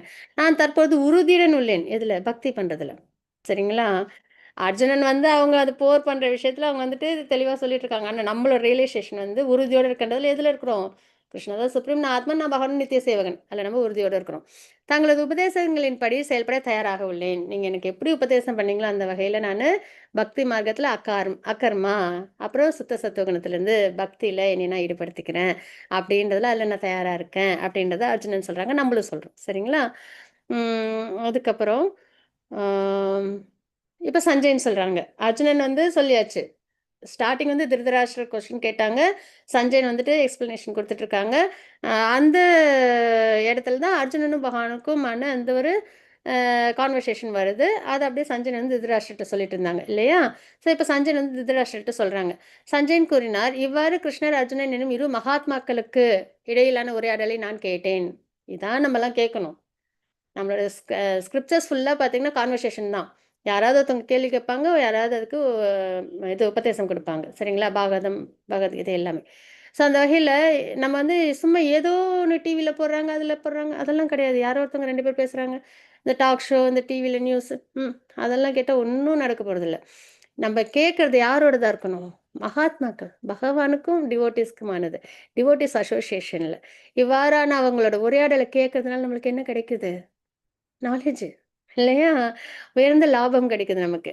அதன் அற்புதமான விஷயங்களினால் எனக்கு மயிர்க்கூச்சம் ஏற்படுகிறது. 2 பேரோட அந்த உரையாடலை கேட்டு எனக்கு எப்படி இருக்கு? மயிர்க்கூச்சம் ஏற்படுதுன்றத சொல்றாங்க. அவங்களோட ரியலைசேஷன யார் சொல்றா? சஞ்சயன் சொல்றாங்க. வியாசரின் கருணையினால் இந்த இவங்க வந்து இப்ப வந்து குருஷேத்திரத்துல அரண்மனையில இருக்காங்க இல்லையா? சாரி, ஹஸ்தினாபுரத்துல அரண்மனையில இருக்காங்க. ஆனா குருஷேத்திரத்துல நடக்கிறத அவங்க வந்து பார்க்க முடியுது. யாரோட கருணையினால? யார் அந்த திவ்யமான நேத்திரத்தை கொடுத்தாங்க அப்படின்னா வியாசர், இல்லைங்களா? அவங்களோட குரு வியாசரோட பகவானோட சக்தி ஆவேச அவதாரம், வேதங்களை தொகுத்தவங்க. யோகங்களின் இறைவனான கிருஷ்ணர் அர்ஜுனனிடம் தாமே நடத்திய பகவத்கீதையோட உயர்வு என்னன்னா, மற்றதெல்லாம் பகவானை பற்றி டிவோட்டிஸ் சொல்லுவாங்க, ஆனால் பகவத்கீதை மட்டும் பகவானே சொன்ன உபதேசங்கள் ரொம்ப உயர்ந்தது. சரிங்களா? அர்ஜுனனிடம் தாமே நடத்திய இந்த மிக மிக ரகசியமான உரையாடலை நான் நேரடியாக கேட்டேன். நம்மளும் ம். நம்மளும் கேட்டோமா? அப்ப எவ்வளோ பெரிய வந்துட்டு ஒரு உயர்ந்த விஷயம் நமக்கு வாழ்க்கையில கிடைச்சிருக்கு பாருங்க. இத விட உயர்ந்த லாபம், உயர்ந்த ரகசியம் வேற ஏதாவது இருக்குமானா? கிடையவே கிடையாது. சரிங்களா? மன்னனே, கிருஷ்ணருக்கும் அர்ஜுனருக்கும் இடையில் நடந்த இந்த அற்புதமான புனித உரையாடலை மீண்டும் மீண்டும் நினைத்து கேட்டுட்டு இன்னைக்கு இப்ப 18 சாப்டர் முடிஞ்சுச்சா? ஓகே. கிடையாது. திரும்ப திரும்ப மனனம். திரும்ப திரும்ப நமக்காக தானே சொன்னாங்க. என்ன நமக்காக சொன்னாங்க? பகவானே இப்படி கேர் எடுத்து இப்ப நம்மலாம் இருக்கோம். ஒரு நம்ம கண்ட்ரில வந்துட்டு ஒரு பிரைம் மினிஸ்டர் இருக்காங்க, சீஃப் மினிஸ்டர் இருக்காங்க, இல்லன்னா வந்துட்டு ஒரு கிங் இருக்காங்க அப்படின்னா, பெர்சனலா வந்து நம்மகிட்ட வந்து, "என்ன எப்படி இருக்கீங்க?" அப்படின்னு விசாரிச்சு நம்மளுக்கு வேணுங்கிற நல்லத செஞ்சுட்டு போனாங்கன்னா, நம்மலாம் எப்படி ஃபீல் பண்ணுவோம்? அடடா! அந்த போஸ்ட்ல இருந்து நம்பளையும் நெனச்சு வந்தாங்களே நம்ம வீட்டுக்கு. அப்படின்னு நினைப்போம் இல்லையா? இவ்வளோ தூரம் நம்மள கேர் பண்ணாங்களே. இங்க என்ன பண்ணியிருக்காங்க பகவான்? பகவான் சுப்ரீம் பெர்சனாலிட்டி ஆஃப் காட் அவங்க என்ன பண்றாங்க நமக்கு? அவங்களே நம்மள கேரிங்கோட வந்து உபதேசம் பண்ணி நம்மள வழிநடத்துறாங்க. சரிங்களா? ஸோ அதனால ரொம்ப உயர்ந்தது. ஆ பகவத்கீதை. ஸோ அதனால கிருஷ்ணருக்கும் அர்ஜுனுக்கும் இடையில் நடந்த இந்த அற்புதமான புனித உரையாடல மீண்டும் மீண்டும் நம்ம என்ன பண்ணணும்? நினைக்கணும். சரிங்களா? ஒவ்வொரு கணமும் உணர்ச்சி வசப்பட்டு நான் இன்பம் அடைகின்றேன். எனக்கு கிடைச்சிருக்கே! எனக்கு பகவானோட உபதேசம் கிடைச்சிருக்கேன்னு என்ன பண்ணணும்? நினைச்சு நினைச்சு பார்த்து பூரிப்படையணும். சந்தோஷப்படணும். சரிங்களா? வாழ்க்கையில கொண்டு வரணும் பூரிப்போட பக்திய. 77 ஸ்லோகம். மன்னனே! பகவான் கிருஷ்ணருடைய இந்த அற்புதமான ரூபத்தை நினைத்து நினைத்து அதே மாரி அவங்க ரூபம் ம். எவ்ளோ திவ்யமானது. அப்படியே பார்த்துட்டே இருக்கலாம்னு தோணுது இல்லையா? இப்ப நம்ம பெருமாள் கோயிலுக்கு போறோம், கிருஷ்ணர் கோயிலுக்கு போறோம். அப்படியே அலங்காரம் பண்ணி அவ்வளோ அழகா வச்சிருப்பாங்க. ஸ்ரீ ஸ்ரீ ராதா கோவிந்தர்ல டெம்பிள் இஸ்கான் மேங்களூர்ல. எல்லா இஸ்கான் டெம்பிள்லயும், எல்லா கிருஷ்ணர் கோயில்லயும் பார்த்தோம்னா, எப்படி வச்சிருப்பாங்க பகவான? அழகா ரூபம். இல்லையா? பார்க்க பார்க்க அப்படியே கண்ணால ஸ்வீகரிச்சு மனசுல அப்படியே என்ன பண்ணிக்கணும்? பத்திரமா பூட்டி வச்சுக்கணும். சரிங்களா? நெனச்சு நெனச்சு பார்க்கணும். சரிங்களா? அப்ப பகவான் கிருஷ்ணருடைய அற்புதமான இந்த ரூபத்தை நினைத்து நினைத்து இதையும் நம்ம பண்ணணும். சஞ்சின் ரியலைசேஷன். நான் மேன்மேலும் வியப்பில் மூழ்கி சரிங்களா? நமக்கும் இந்த பாக்கியம் கிடைச்சது அப்படின்னு. மீண்டும் மீண்டும் இன்பம் அடைகின்றேன் அப்படின்றத அழகா சொல்றாங்க. சரிங்களா? இதெல்லாம் நமக்கும் இருக்கணும். பூரிப்பு. அந்த ம்ஹ்ம். பரமானந்தம். சரிங்களா? யோகங்களின் இறைவனான கிருஷ்ணர் எங்கெல்லாம் இருக்கின்றாரோ, பகவான் எங்கெல்லாம் இருக்காங்களோ, உன்னத வில்லாளியான அர்ஜுனன் எங்கெல்லாம் இருக்கின்றானோ, எங்கெல்லாம் டிவோட்டீஸ் இருக்காங்களோ, அங்கெல்லாம் நிச்சயமாக செல்வமும் சரிங்களா? வெற்றியும், அசாதாரணமான வலிமையும், நியாயமும் இருக்கும் என்பது எனது அபிப்பிராயம். அப்படின்றத யார் சொல்றாங்க? சஞ்சய்ன்னு சொல்றாங்க. பலஸ்ருதி. ஆனா இத வந்து மெட்டீரியலா நம்ம யோசிக்கக்கூடாது. ஓ! எனக்கு நெறைய பணம் கிடைக்கும். நானு மெட்டீரியலா நான் என்னென்ன விஷயம்லாம் அடையணும்னு எனக்கு 4 வீடு கிடைக்கும். எனக்கு வந்துட்டு பிள்ளைங்களுக்கு வந்துட்டு அவங்க நினைச்சதெல்லாம் நடக்கும். அப்படி இல்ல. சரியா? பகவத்கீதைய வாசிச்சுட்டோம். ஜட உலகத்திலேருந்து பிறப்பிற விஷயத்துலேருந்து வெளியில வரணும். பக்தி பக்தி பண்ணி பகவான் அடையணும். இதுதான் நம்மளோட ஃபோக்கஸ். அப்படி இருக்கும்போது, எங்கெல்லாம் பகவான் இருக்காங்களோ, எங்கெல்லாம் அவங்களோட டிவோட்டீஸ் இருக்காங்களோ, அங்கலாம் என்ன செல்வம் இருக்கும்? பக்தின்ற செல்வம் இருக்கும். பக்தியில வெற்றி அடைவோம். சரிங்களா? அதில ஏதாவது தடங்கல் வந்தாலும் சாண்டிங் பண்ண முடியலையா? அதில வெற்றி அடைவோம். சேவா பண்ண முடியலையா? அதில வெற்றி அடைவோம். அந்த மாதிரி பக்தியில வெற்றி. பக்தி தான் செல்வமே. சரிங்களா? அதுக்கு தேவையான செல்வம், மெட்டீரியல் செல்வம். அசாதாரணமான வலிமை. பக்தியில நம்ம பண்றதுக்கு நம்மளுக்கு என்ன வேணும்? வலிமை வேணும். சரீரத்தாலயும் சரி, அதுல வர தடங்கல்கள ஃபேஸ் பண்றதுலயா இருந்தாலும் சரி. பிரபுபாதாவுக்கு வந்து வாழ்க்கையில நெறைய தடங்கல்கள். சரிங்களா? ஆனா எல்லாத்தையும் ஃபேஸ் பண்ணி, எந்த இடத்துலயும் தளர்வடையாம, எல்லாருக்கும் கொண்டு போய் கிருஷ்ண பக்திய சேர்க்கணும்னே அவங்க குரு அவங்களுக்கு சொன்னாங்க. எல்லாருக்கும் கொண்டு போய் கிருஷ்ண பக்திய சேர்க்கணும்னு. ஸோ, அதனால அத்தனை தடங்கல்களையும் அவங்க வந்து ஓவர் கம் பண்ணாங்க. அப்போ அதெல்லாம் யார் அவங்களுக்கு அதெல்லாம் அனுக்கிரகம் பண்ணது? பகவான். இல்லையா? ஸோ, அதனால பக்தியில பண்றதுக்கு நம்மளுக்கு நிலைச்சு வர்றதுக்கு நம்மளுக்கு அசாதாரணமான வலிமை வேணும். அப்ப நியாயம், தர்மம் அத நம்ம என்னைக்கும் கடைபிடிக்கணும் பக்தியிலயும். சரிங்களா? இருக்கும் என்பது எனது அபிப்பிராயம். ஸோ அப்படிதான் நம்ம எடுத்துக்கணும். சரிங்களா? "எத்ர யோகேஸ்வர கிருஷ்ணோ தத்ர பாத்தோ தனுர்தரः தத்ர ஸ்ரீ விஜயோர்புதி த்ருவா நிதிர் மதிர் மம." இந்த ஸ்லோகம் சொல்லும்போது, நம்ம வந்து இந்த விஷயங்கள்லாம் மெட்டீரியலா யோசிக்கக்கூடாது. எனக்கு நெறைய பணம் கிடைக்கும். நான் மெட்டீரியல்ல எனக்கு எல்லாமே வெற்றியா நான் எடுத்த காரியம்லாம் நடக்கும். அப்படி கிடையாது. பக்தியில் நம்மளுக்கு பக்தின்ற செல்வமே, அந்த பக்திக்கு தேவையான செல்வம் நமக்கு கிடைக்கும். பகவான் பக்தியில வெற்றி நம்மளுக்கு கிடைக்கும். பக்தியில நம்ம நல்லபடியா முன்னேற்றம் அடையறதுக்கான அசாதாரணமான வலிமை கிடைக்கணும். எப்பயும் தர்மம், பகவான் தான் தர்மம். இல்லையா? பகவான் நம்மளோட அந்த தர்மத்த பாதுகாத்து, பகவானோட இன்ஸ்ட்ரக்ஷன்ஸ அது வந்து நிலைச்சிருக்கும். சரிங்களா? ஸோ இத தான் நம்ம வந்துட்டு எடுத்துக்கணும் அப்படின்றத நம்ப பார்க்குறோம். மெட்டீரியல் நெனச்சோன்னா ஃபர்ஸ்ட்லேருந்து பகவத்கீதை படிக்கணும். சரிங்களா? ஆனா நம்ப பக்தி மார்க்கமா நம்ப எடுத்துப்போம். பகவத்கீதைய நம்ம உணர்வு முழுசா எப்பயுமே நிலைச்சு இருக்கட்டும் அப்படின்னு பிரார்த்தனை பண்ணிப்போம் நம்ம ஆத்மாவோட. ஹரே கிருஷ்ணா. வாஞ்சா கல்பதருபஷ்ய கிருபா சிந்து பைவச்ச பதிதானாம் பாவனேபியோ வைஷ்ணவோ நமோ நமः அனந்த கோடி வைஷ்ணவத்துக்கு ஜெய். ஸ்ரீல பிரபுபாதுக்கு ஜெய். ஹரே கிருஷ்ணா. 78 ஸ்லோகங்கள் 18 சாப்டர்ல நல்லபடியா நம்ம முடிச்சிருக்கோம் பகவானோட அனுகிரகத்துல. யாருக்கும் இது ரியலைசேஷன் ஷேரிங்ஸ் இருந்தது, இல்ல வேற எதுவும் உங்களோட அனுபவத்தை சொல்லணும்